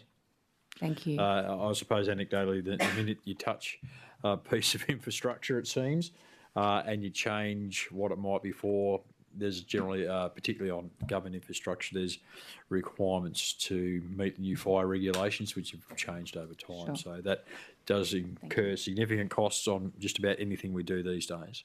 Thank you. What was the final program cost for the construction and establishment of the Tennant Creek Youth Justice Accommodation Facility?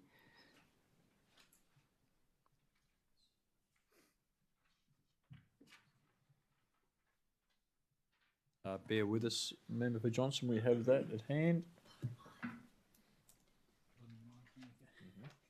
Yep.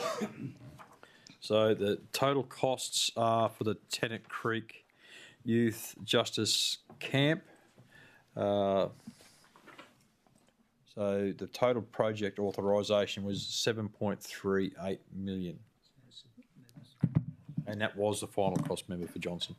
And what was the original budget for that? Initially, it was authorised at 4.5. 3.5. Sorry.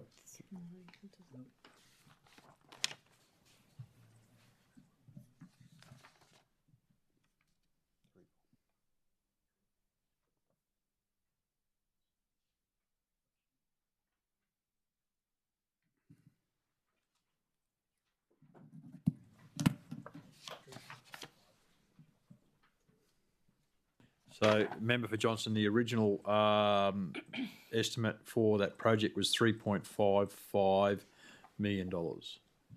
And why the difference? I suppose, again, possibly scope. Was it costed correctly? And I think particularly the cost of delivery in Tennant Creek is substantially higher than anywhere else, getting people into the community to do those jobs. So, yeah, location is, and again, and I know this from building the work camp in Tennant Creek when I was with Corrections.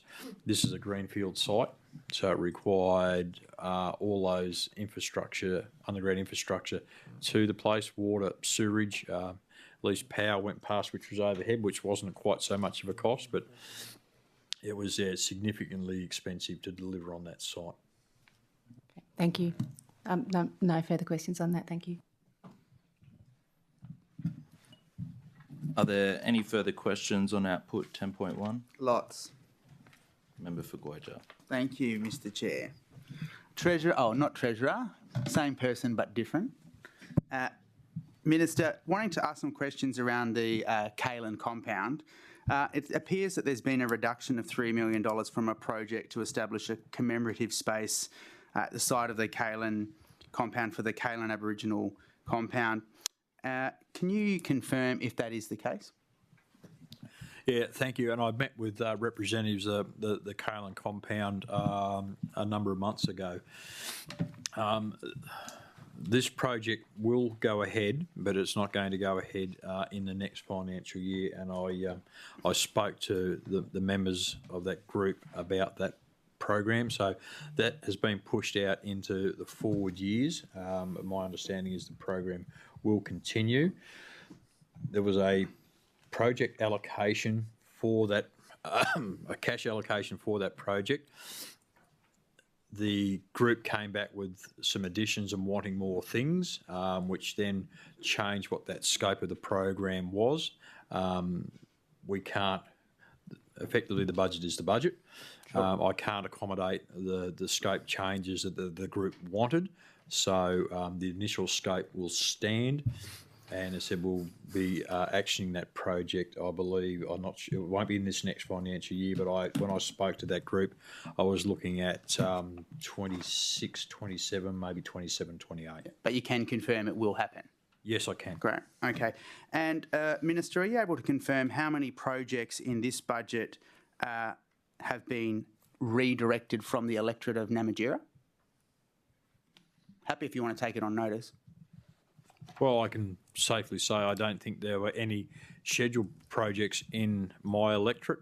The only things happening in the electorate of Namatjira was some housing, although, no, I must say the oval for Anzac so the replacement of the rugby ground at Kilgariff was reprioritised, and that money was then moved to deliver those infrastructure projects in town. So that's the only one I'm aware that has been reprioritised within my electorate. The only other projects and programs that I'm aware of is the housing program. Right. And what about the Santa Teresa Road? The Santa Teresa Road, member for 𝙍𝙬𝙍𝙎 is happening in the second half of this year, and we're just about there, and I'm very happy to say that. There has been some delays on that program. We are waiting on some approvals from Land Council on a couple of key areas, but the design, as far as I'm aware, has been completed. We're not far away from awarding or putting out to tender that next piece of work, and I'm hoping to see that entire project finished, I think, by 27, 28. I'm happy to hand over to Louise, who can provide a little bit more detail. Thanks, Minister, and thanks, Member, for the question. So, February 24, the first 7 kilometre section near Santa Teresa was completed as an early works package, and there's a remaining 43 kilometres to do. By the end of this month, we're hoping that the design is completed, ready to go to construction tender at the second half of this year. Thank you. And Minister, is Brewer Estate part of Namatjira? Yes, Brewer Estate falls into Namatjira. So in the budget, the previous budget allocated $26 million for headworks and a subdivision at Brewer Estate to support industry growth. Can you confirm if that is still in the budget? I'll pass on to Louise, but I do think, yes, that has, part of that has been reprioritised. But I'll let Louise speak that. I think she has far more detail than I do. Thank you, Minister, and thank you, Member, for the question. So there was 26 million, I believe, for Brewer Estate headworks. So that was power, water, sewer. That was reprioritised as part of the Alice Springs Infrastructure Priority Program that went ahead late last year, but the Brewer Estate's still very important in terms of overall economic growth in the region. So we're re-looking at that and the funding for that through the Regional Logistics Hubs program as a key part of that for Alice Springs. Sure. So industrial land is very finite in Central Australia, as you would know, Minister, and Ms McCormick. So what conversations or work was done before this was redirected, given that there are large-scale industrial operators desperate for land?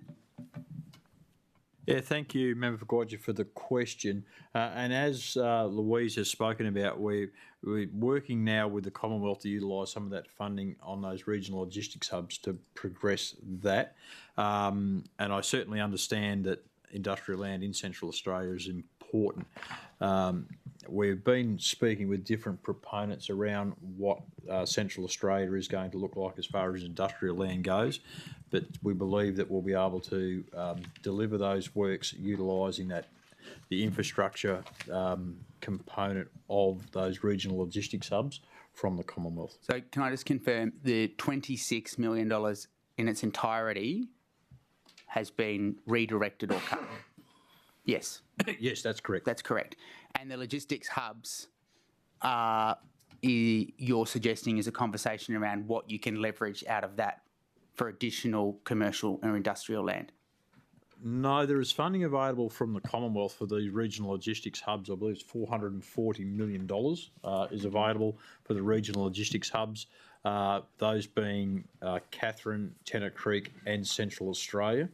So I know work's happening certainly on Katherine. There's some design and consultation, I believe, commencing for Tennant Creek. And, of course, there's a proportion of that money there for Central Australia as well. But there's no money in the budget, 25-26, for any subdivision of commercial or industrial land in Central Australia?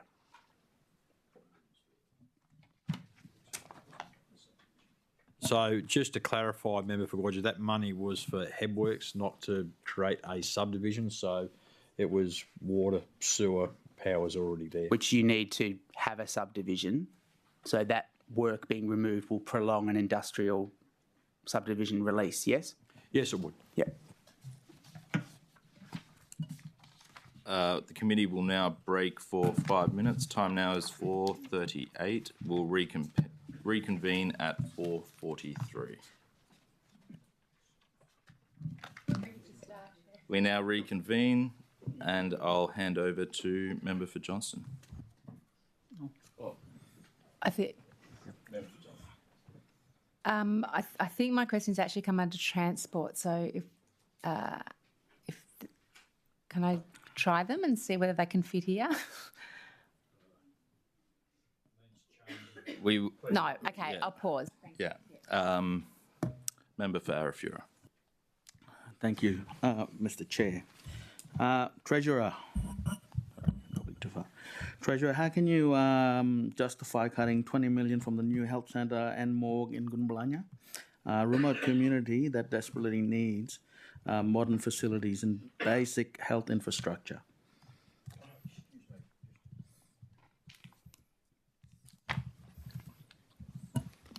Thank you for the question, Member for Arafura. I know that we looked at a number of projects on the program, which, as I've said throughout the day, that we've had to reprioritise. This would have been one of those. I'll pass over to Louise to provide some detail on that. Thanks, Minister, and thank you, Member, for the question. Department of Health probably can provide you a bit more detail, but it's not completely off the program because I think they're working with Red Lily, is my understanding, who have federal government funding to operate the clinic. And Health have asked us to do some minor upgrades under our Minor New Works program before Red Lily take possession of the facility, is my understanding. But Health should be able to talk further to that one.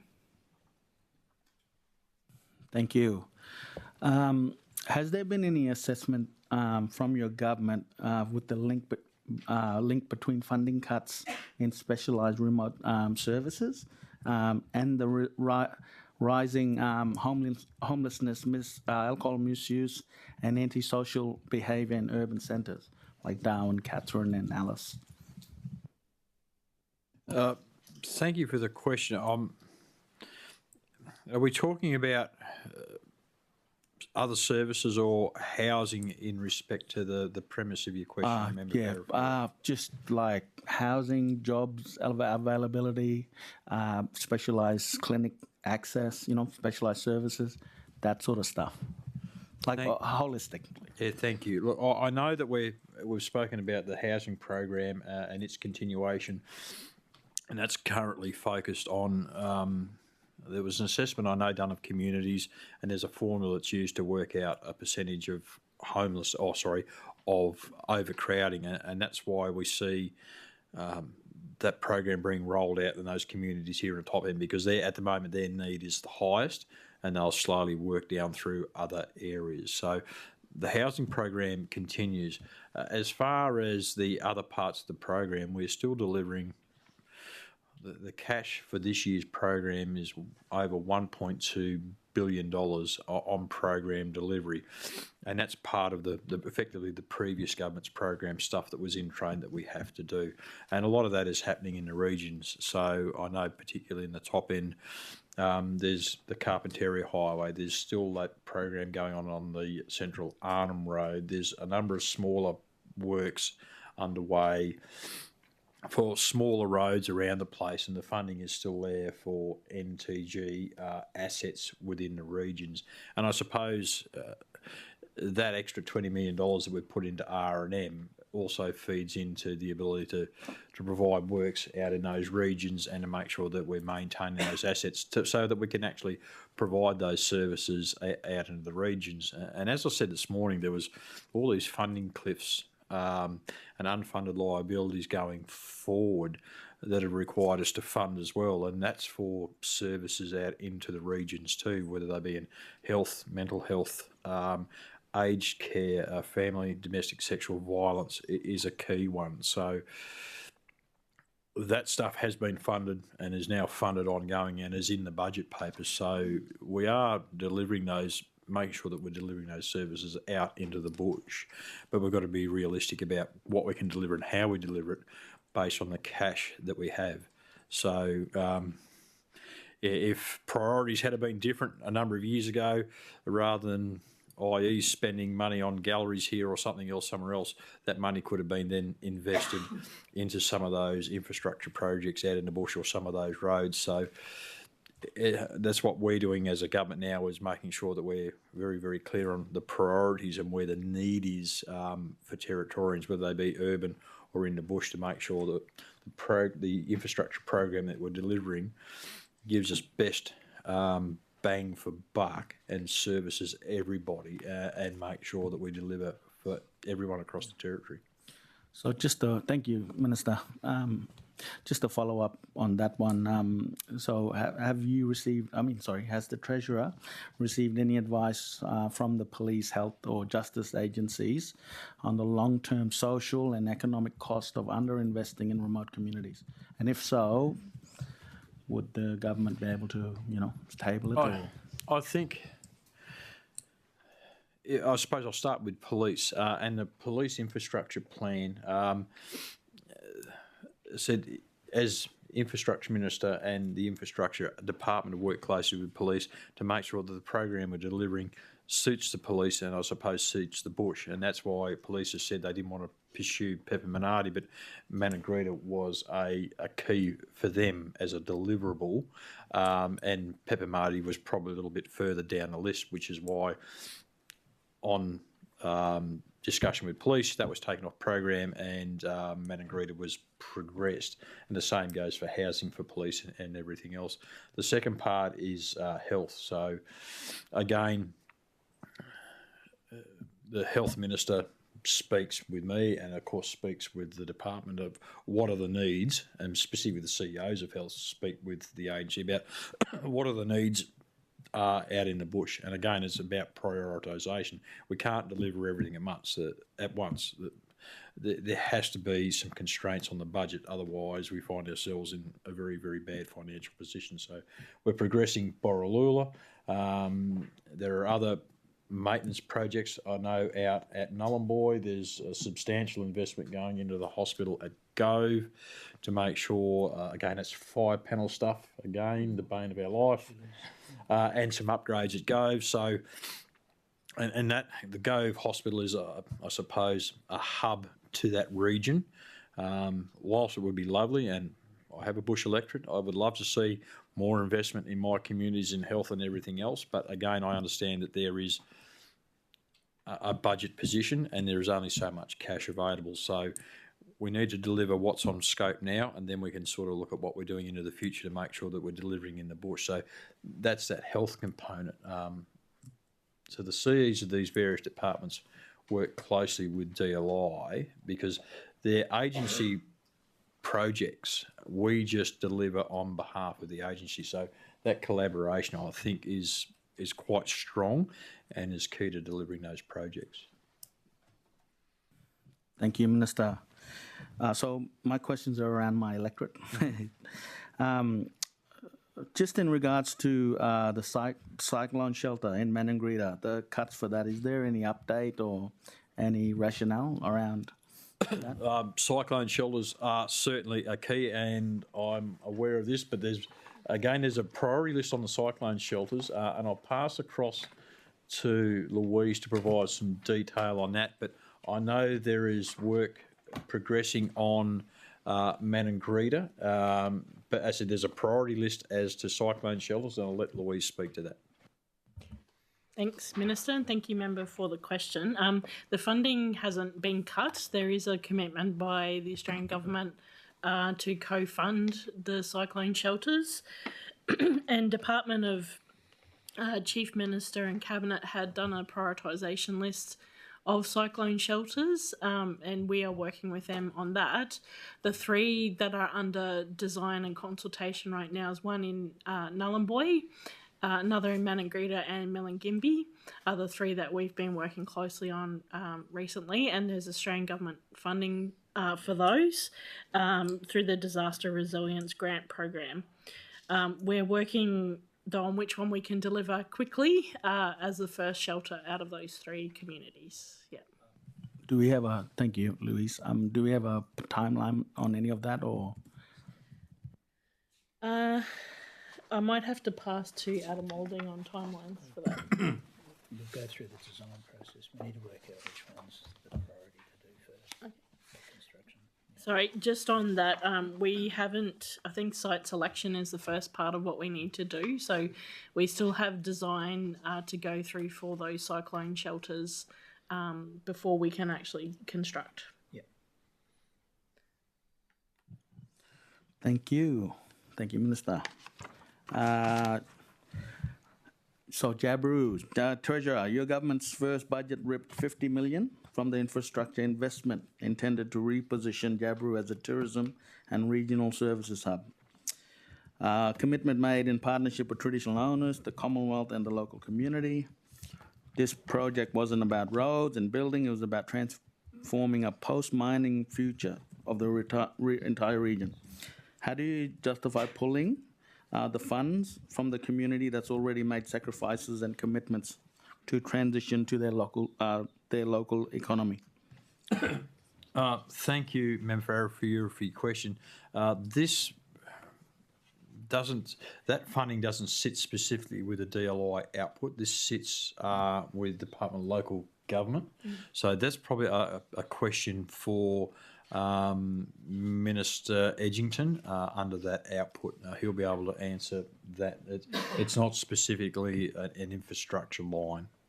I'm sorry, I'd answer it for you if I could, but it doesn't sit within Department of Logistics infrastructure. Thank you.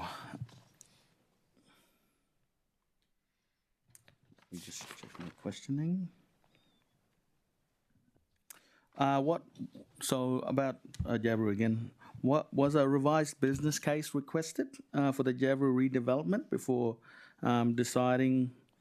Yeah, do I need to save that for Steve? Yeah, I think so, Member Farrer. I think those questions could be directed to Minister Edgington, and I dare say his team are probably listening in, so they should have answers for it. And I believe he is up next week. Yep. Yeah, so there'll be plenty of time, and I'll let him know that there's questions coming around Jabiru. But yeah, as I said, if I could answer them for you, I could, but I don't have that detail because it sits with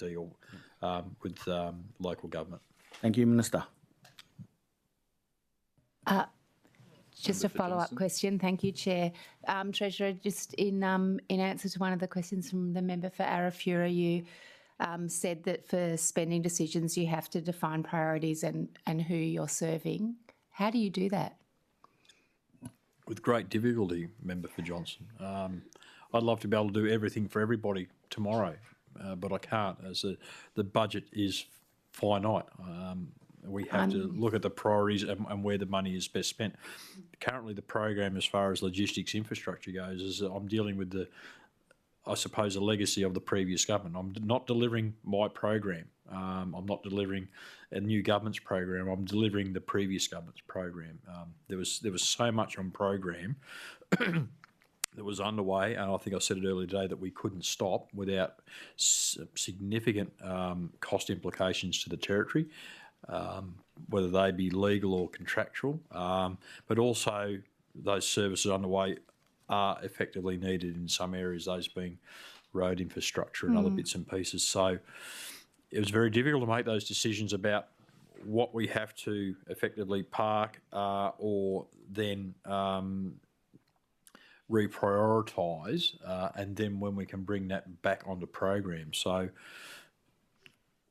once this infrastructure program that's in play is delivered, then we'll sit down and we'll look at the things that we've reprioritised and look at the priorities for the community going forward. And they will be decisions made, certainly not by myself as an individual. They'll be made as part of a cabinet process, but also in conjunction with all the CEs of all the various departments with their input. And we'll look at the need of the territory, the need of the community, and then make those decisions.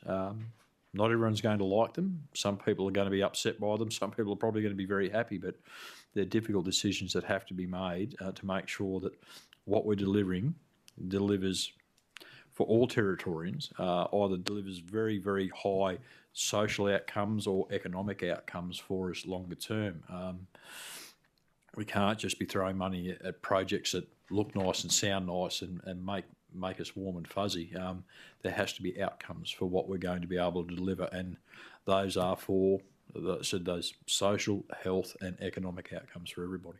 Thank you. So, yeah, and understood that you understood everything you just said.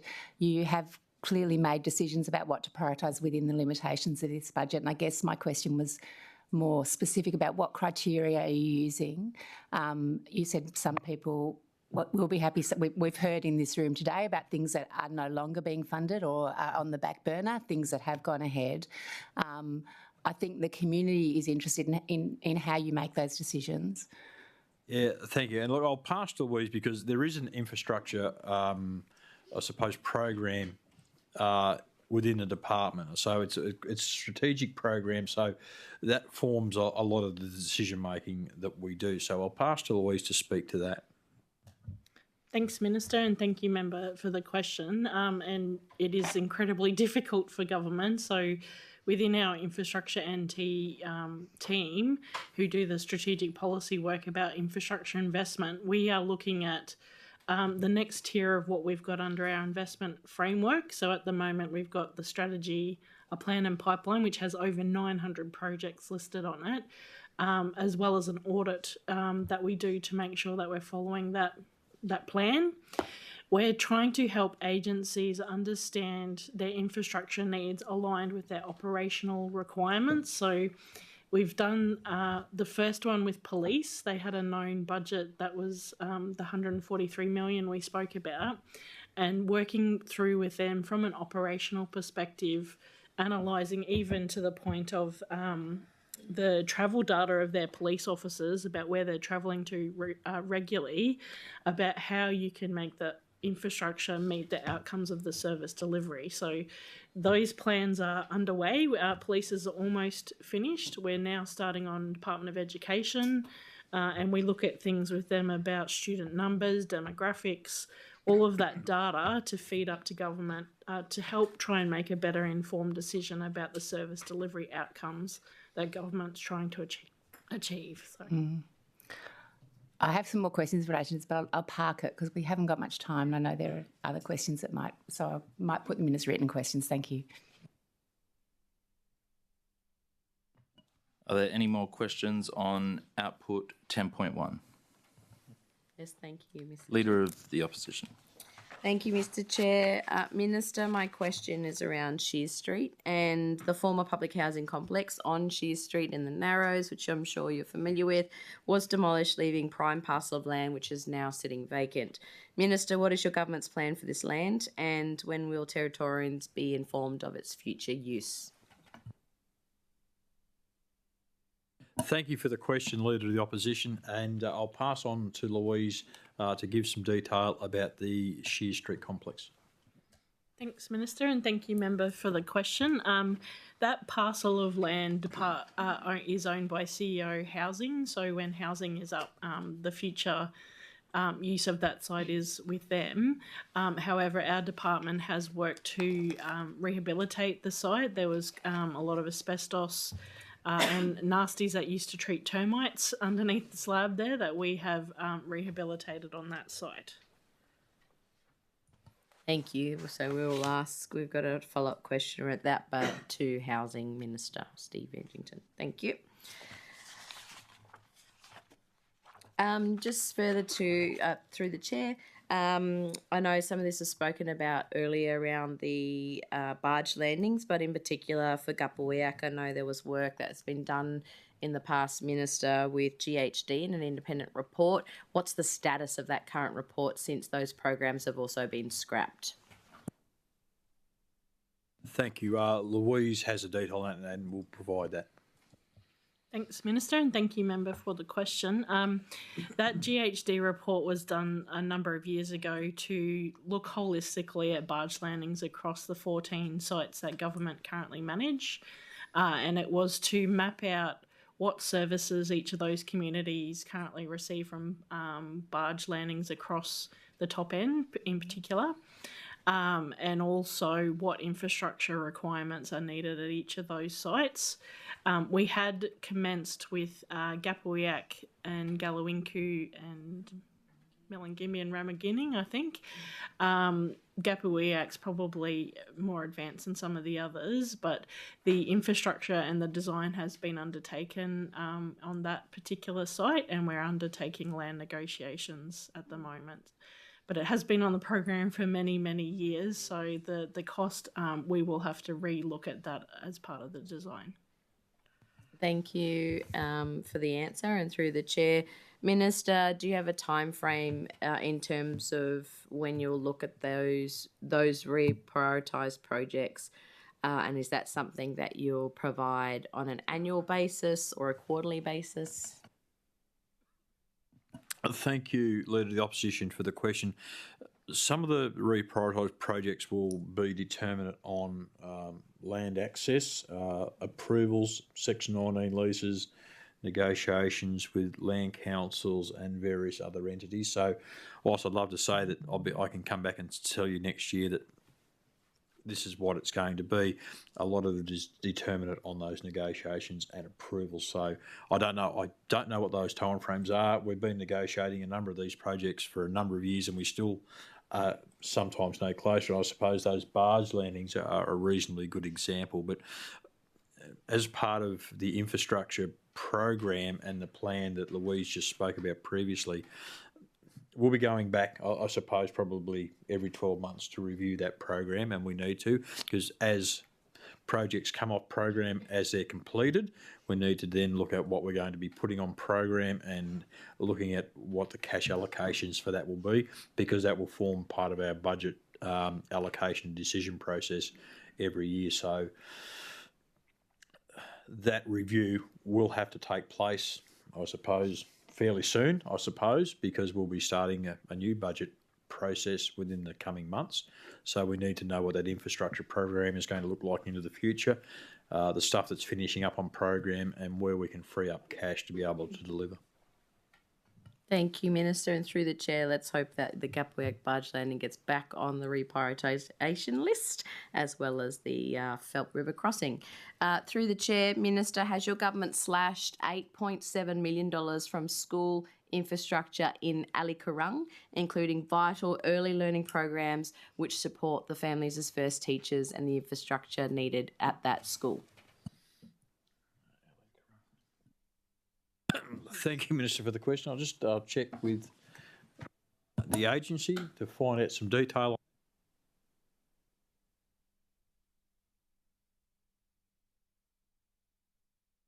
Thank you. So I can confirm that the money, I believe, is for the 𝙍𝙬𝙬𝙍𝙬 school, has been reprioritised at this point in time. So that will again be sitting, excuse me, will be parked and will be assessed as part of those, as part of what the program looks like going forward. But yes, I can confirm that the money for the 𝙍𝙬𝙬𝙍𝙬 school has been reprioritised at this point in time. Thank you, Treasurer. I'm not sure what your colleague, the member for Berkeley, will think about that. $8.7 million, has that whole figure, $8.7 million for 𝙍𝙬𝙬𝙍𝙬 school, been reprioritised through the infrastructure program? Yes, under your leadership? That's correct, yes. Okay, thank you, Minister. I mean, that's very disappointing when we talk about some of the priorities that you claim your government is focused on, like getting kids back to school, like supporting early childhood for prevention and root causes of family disunity or root causes of crime, and making sure that kids get to school, and enabling infrastructure such as that is very much needed, I know, from 𝙍𝙬𝙬𝙍𝙬 and disadvantaged communities. So, Minister, my next question is the cutting of the preschool and FAF facilities, which come under that $8.7 million for the 𝙍𝙬𝙬𝙍𝙬 school infrastructure, not your priority as Minister or your government's priority? I certainly disagree with the premise of your question, Leader of the Opposition. Getting kids to school is certainly our priority, but we have an infrastructure program, as I've said over and over today, that I can't fund everything at once. And maybe if the previous government's priorities had been different, so rather than building art galleries, they had invested in schools, well, then the money may have been available to deliver on that project for 𝙍𝙬𝙬𝙍𝙬. I said the program has been reprioritised at this point in time. It's not to say that it's not going to happen, but there is a finite amount of money available in the budget to be able to deliver on the infrastructure program. At the moment, the money that we have is delivering on the previous government's infrastructure program. So there's nothing, I suppose, new that we've been able to do. That we're delivering on a program that was already in train, already in contract, and we still, and again, the previous government failed to budget for that. It was going to be a $1.2 billion cash allocation for this year, whether they liked it or not. That was just what was contracted and was ongoing. Yet the previous government only provided $300 million in cash to deliver that program. So yes, some difficult decisions have had to be made, and yes, some projects have had to be reprioritised because there was only X amount of cash put in the budget to deliver on a $1.2 billion program that was already in train and under contract. So we're delivering on that program that was put in place by the previous government and had to borrow, I suppose, what are we talking about? 0.9 of $1 billion to deliver on that program that's in train. So yes, we've had to reprioritise projects. Yes, we will probably come back and look at a number of those projects when we can actually afford to deliver them, because at the moment the cash is just not there because the previous government's program of $5.2 billion, which was a lot of announcements, most of it wasn't cashed. So we've had to make those decisions about continuing the program, and once we get to the end of this financial year, we'll look at what's delivered on the current infrastructure program and then what comes up next. So yes, the reprioritisation unfortunately was necessary. Yes, it's difficult, but it's not to say that those projects won't get up longer term. And Minister, further follow-up through the chair, will you travel to 𝙍𝙬𝙍𝙍 and explain to the parents, the families, the teachers, the staff at that school why they do not deserve an education facility that is fit for purpose? And will you perhaps do that with your colleague, Minister Edgington, the member for Berkeley, and explain why their school and the infrastructure upgrades that were budgeted for, $8.7 million for 𝙍𝙬𝙍𝙍 School, are not a priority for the CLP government? I'll start by saying that you're putting words in my mouth by saying that the people of 𝙍𝙬𝙍𝙍 and the children of 𝙍𝙬𝙍𝙍 don't deserve that school. They absolutely, every kid in the Northern Territory. Just the question was, will you travel to 𝙍𝙬𝙍𝙍 and will you face the people of 𝙍𝙬𝙍𝙍 to explain what your position is and why you've made that decision? The Minister will be heard in silence. Thank you. Thank you, Mr Chair. And I'll go back and I'll start again.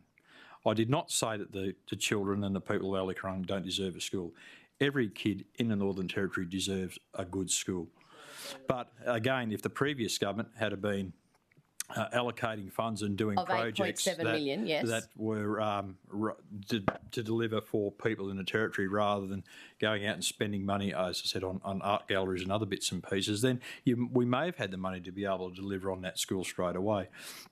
I understand that the member for Berkeley has been out and spoken to the people of 𝙍𝙬𝙍𝙍, and of course, yes, I bet they're disappointed, and I understand that they're disappointed. But the previous infrastructure program, as I've said, the funding allocations just weren't there. I'm dealing with the previous government's infrastructure program, which they underfunded by $900 million, and I've had to deliver on the projects, as I said, which were in train, under contract, which had to be delivered, otherwise there would have been significant liability to the Territory. Now, once I've managed to deliver on those projects and I can get a close look at the infrastructure budget, then those reprioritised projects, which I've said, will be considered again because they are part of the longer-term infrastructure program. But if the previous government had been serious about its priorities, it would have been investing money into schools, investing money into healthcare centres in the bush, rather than blowing $140 million on an art gallery next to this place that I don't think anyone really wanted or really needed. So that speaks volumes to the priorities of infrastructure from the previous government. I will, just for time, because I know the member for Johnston has questions on output relating to transport. However, Leader of the Opposition, it is your time and I won't cut it off. I'll just note that. Thank you, Mr Chair. I'll ask two more questions to ensure the member for Johnston can ask some of her questions. But thank you, Mr Chair. I really appreciate your And Mr Chair, I do have process. Responses to a number of questions on notice too. What we will do is I'll let the Leader of the Opposition finish her line of questioning and then we can take those questions on notice. Thank you. Thank you, Mr Chair. I yield before you. Thank you so much for your leadership. Minister, in keeping in line with education infrastructure, and I believe this goes to some of the questioning that the member for Johnston provided earlier on behalf of the member for Mulca in his absence. Treasurer, the status of the $3.4 million that was allocated in 2024 to upgrade homeland learning centres, which does support some of the most disadvantaged and remote children in the Northern Territory. Some of those homeland learning centres do still have inadequate infrastructure to support their learning. Minister, can you please confirm if your government is still supporting the Homelands Learning Centres and the infrastructure programs to support learning for kids in the bush in those very remote areas, or have you also slashed that from your infrastructure budget?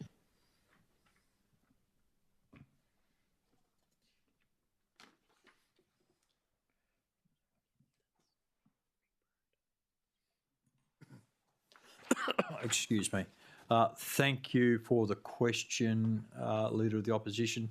My understanding is, again, that Homelands Early Centre upgrades 23-24 has been reprioritised. It's not to say that it won't come back on program, but at this stage that has been reprioritised as well.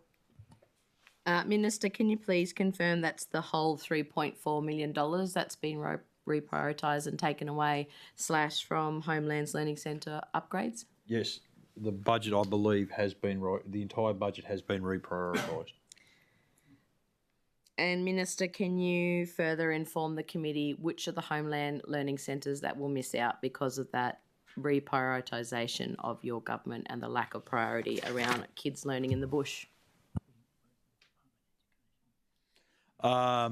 We can take that question on notice, Leader of the Opposition. We don't have that detail, or that question could be asked of the Minister for Education, who would have that detail, as that was a program that was being delivered for the Department of Education.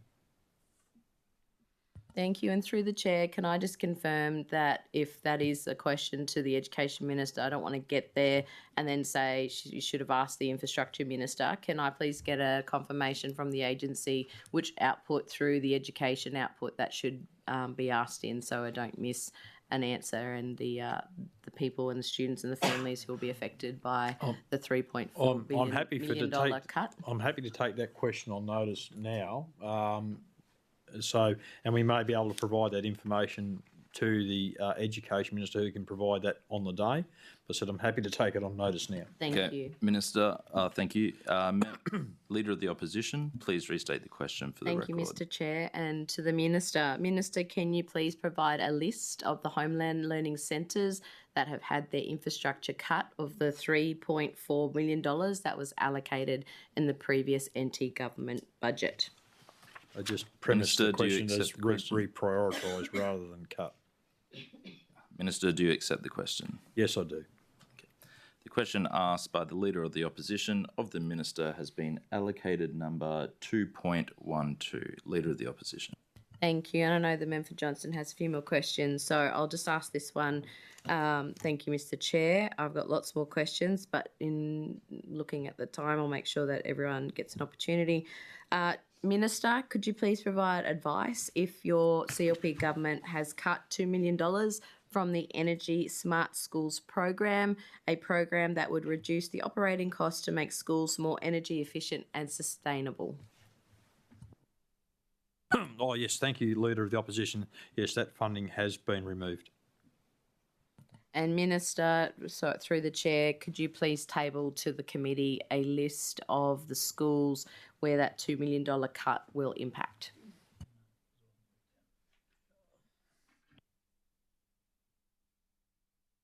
Leader of the Opposition, there were no schools identified under that program, so there is no list available as to what schools would have been receiving it because the work was never done in the first instance. Any more questions? Okay. All right.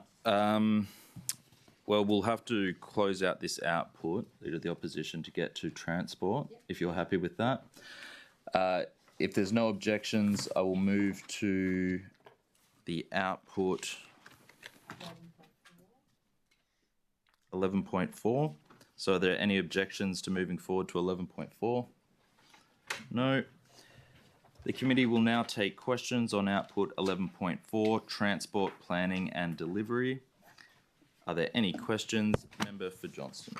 Thank you, and thank you, Leader of the Opposition, for your giving you go. Minister, how many transport safety officers are there?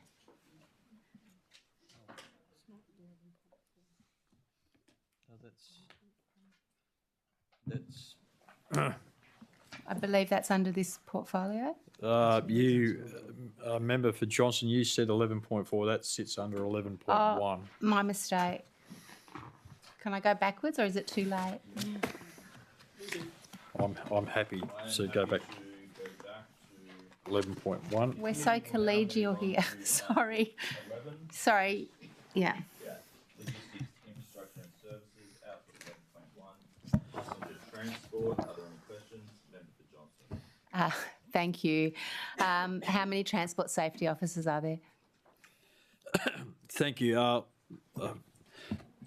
Excuse me. Member for Johnson, we have a dedicated transit safety unit with 24 positions. Currently, that consists of 17 transit officers, 4 senior transit officers, 1 training and 1 admin coordinator, 1 administration officer and 1 manager.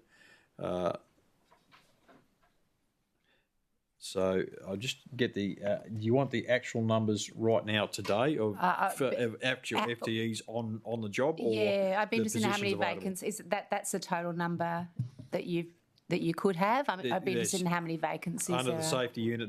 There's 24, and we do have a couple of vacancies currently.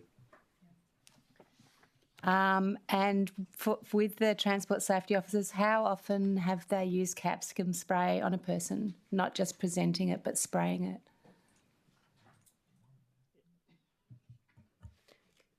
Louise McCormick, Chief Executive Officer, there's been 2 incidences where OC spray has been deployed. And are you able to comment on what the impact of carrying capsicum spray for transit safety officers has been?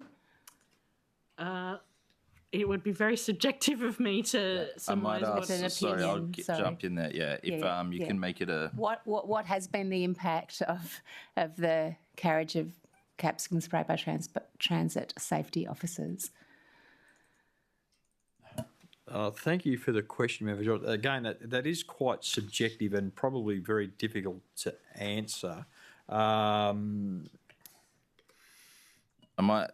step in. Member for Johnston, maybe if there's a specific measure you could Has there speak been a to. reduction in assaults on public transport?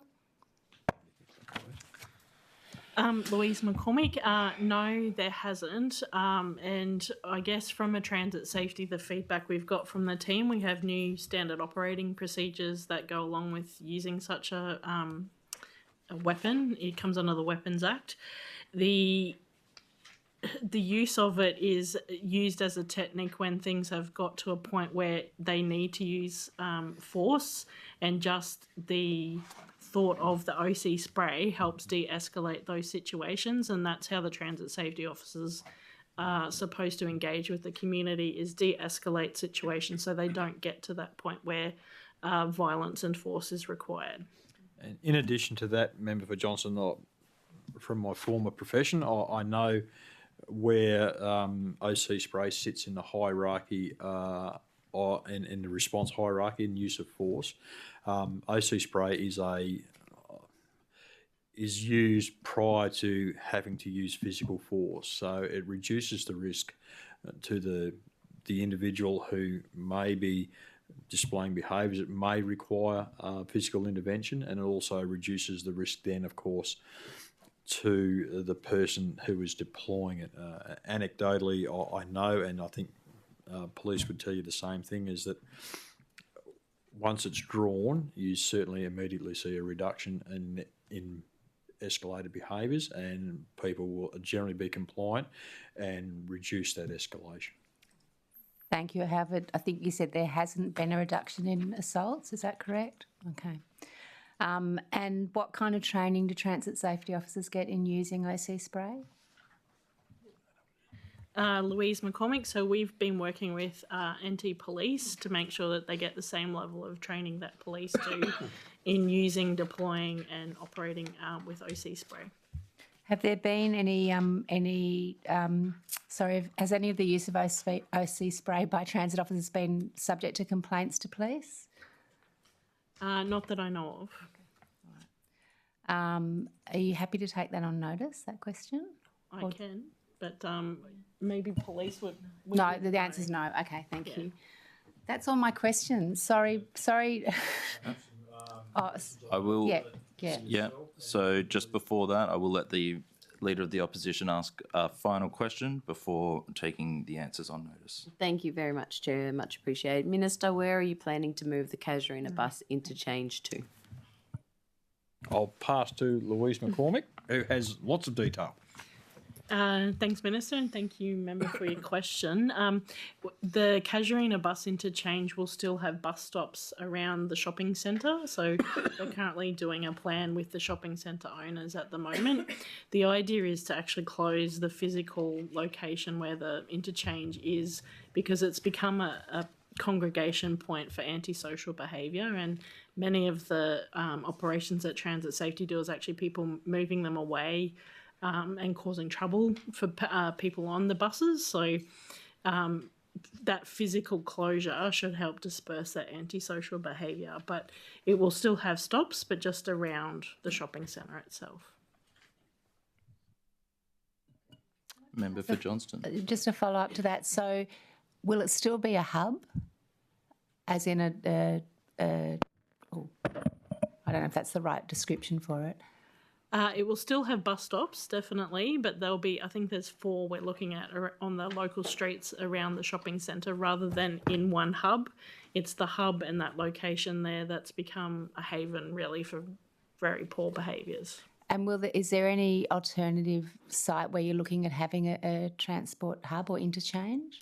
No, we're actually looking also at closing the Palmerston interchange as well. We've had a lot of people with school children that interchange at Palmerston as well reporting similar issues of antisocial behaviour and people not even getting on the bus, sitting there causing problems.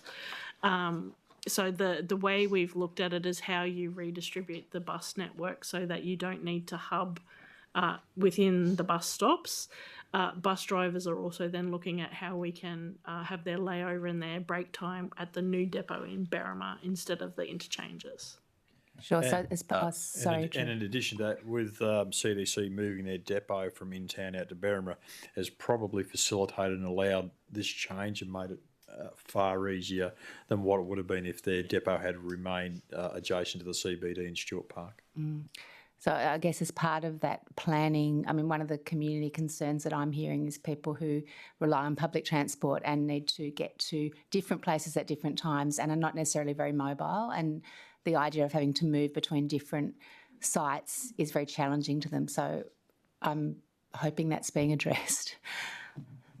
Yes, definitely. There'll still be a stop on Bradshaw Terrace for Casuarina, just not that entire area. So they'll probably more convenient in some ways that they'll have Bradshaw Terrace, but there'll be other spots within around the Casuarina shopping centre that they'll be able to get off. And when will this all be publicly released? We're working on the plan to go out for consultation now, so it's a bit hard for me to describe in words, but an actual plan of the shopping centre and the spaces that will be there. Okay, thank you. Minister, for your answers on notice. Yeah, I noticed that we've only got 1 minute left. I noticed that we only have 1 minute left, Mr. Chair, so if you like, I've got answers to question notice 2.5, 2.6, 2.7, 2.11 and 2.8. My mistake, I got them out of order. If you like, being 5:30, I'm happy to table those now to the committee. Please table them. Thank you. All right.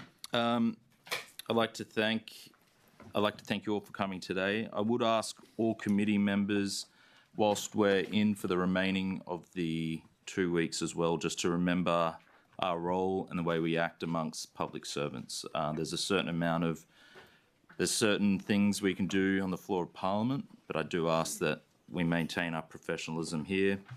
I do agree that there is a spirit of estimates that the member for Goy just spoke of, and as part of that, it is worth noting in approximately 440 minutes of questioning today, government members spoke for about 40 minutes, which is about 9%. And I say that because it does matter. So that's just to end that one.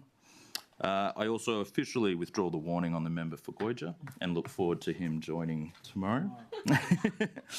And thank you, Minister. Does my warning get revoked? Oh, I know you never went on an official warning. Oh, great. I got warned that I might go on a warning. Okay, thank you. Thank you, Minister. Over to you. Thank you, Mr Chair, and thank you to the committee for today and the input from all members of the committee. And I would also like to sincerely thank the members here from the Department of Logistics and Infrastructure for all the work that they've put in, not just for the estimates process, but since we've come into government and the changes that we're delivering. And of course, we had lots of members who were here who and never got to make it up to the front, but I thank them all for their work, and I look forward to being back with them here for next estimates. Thank you, Minister, and thank you, everybody. That concludes estimate hearings for today. Hearings will recommence at 9 a.m. tomorrow, Thursday, the 12th of June, with questions of the Minister for Agriculture and Fisheries. Happy days. Thank you, everybody. All right. Thank you. Louise. Well done. Thanks, Adam.